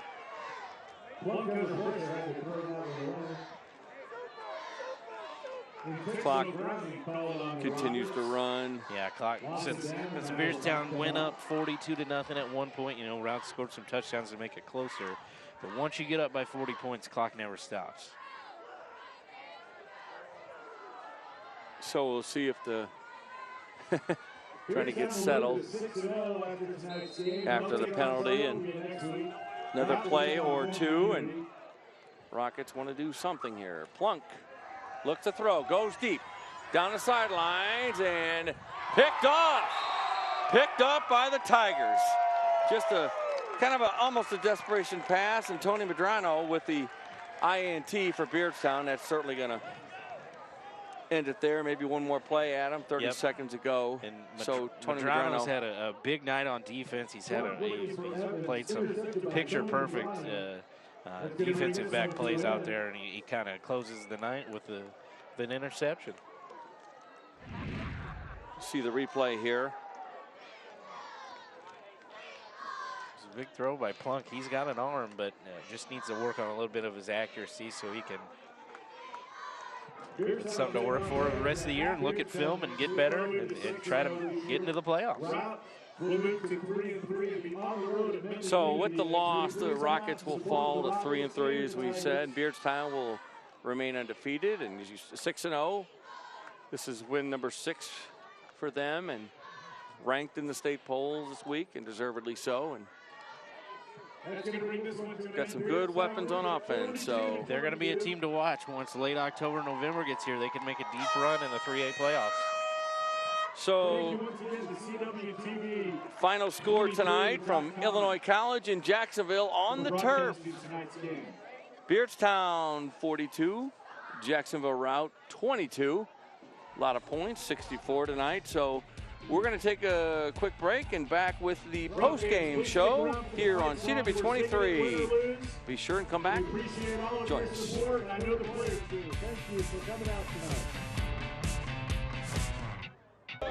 Welcome back to SFQ Friday Night Rivals, presented by Prairie Heart Institute of Illinois. We're at Illinois College in Jacksonville, where the Beardstown Tigers have moved to 6-0 with a 42-22 victory. And we're going to check out some of the highlights from tonight's game. And I believe this will be the Orthopedic Center of Illinois Player of the Game. And who do we guess is going to be Pascal Gilavogi. Well deserved, 132 yards rushing. Seemed like he had more than that, but 3 TDs. We saw him with some speed, inside, outside. He moved all around, and he had a few catches as well. He had some big plays on defense, some extra points. I think he made hot dogs at halftime too. Here you go. Let's go down to Thomas Patrick, who has our player of the game. Thomas? Yeah, thanks, guys. I'm here with Pascal Gilavogi. First of all, congratulations on being the player of the game. Here you go. You get a little bit of trophy. 3 total touchdowns, but between you and Grimm, you make quite the rushing attack at the line of scrimmage. So what was the key to success for today? You know, our offensive line, you know, they're blocking, opening up big holes, and can't forget about our running backs, you know. They're always with us. Well, congratulations on your effort today. Thank you so much. All right, Coach Howard, you improved to 6-0 on the season. You're now 2 straight times in the playoffs, but you're probably not thinking about that quite yet, are you? No, it's kids did great tonight, but yeah, we got one more. One of our goals is to win the conference, and we have to win one more to get that done next week against a really good Triopia team. Okay, what else has to happen between now and the end of the season to keep this winning streak going? Yeah, we just got to clean up. We got some timing things we got to get cleaned up defensively. You know, our philosophy's been not break, and I thought we did that a good job of that tonight with our first group. But yeah, we just got to keep improving and hopefully be playing our best ball come week 10. All right, congratulations, Coach, and all the players were surrounded by the cheerleaders too. So I think we're gonna have a big party with the SFQ trophy.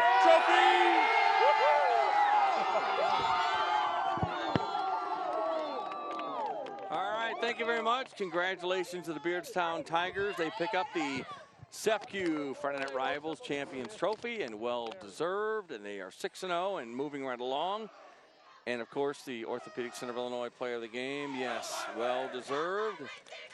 What a great night for that young man, and he's a junior. So, Hey, next week, SFQ Friday Night Rivals, presented by Prairie Heart Institute of Illinois, brings you Week 7. We'll head to Pleasant Plains as the North Mac Panthers take on the Pleasant Plains Cardinals. That's next Friday night, starting at 7 o'clock right here on CW23.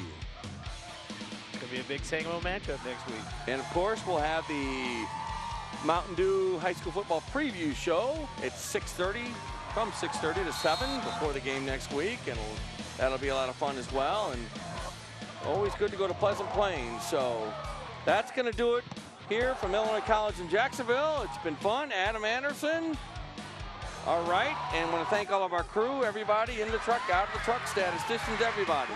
It was great fun. Great night. Great to be back here at Illinois College. All right, good night, everybody from Jacksonville.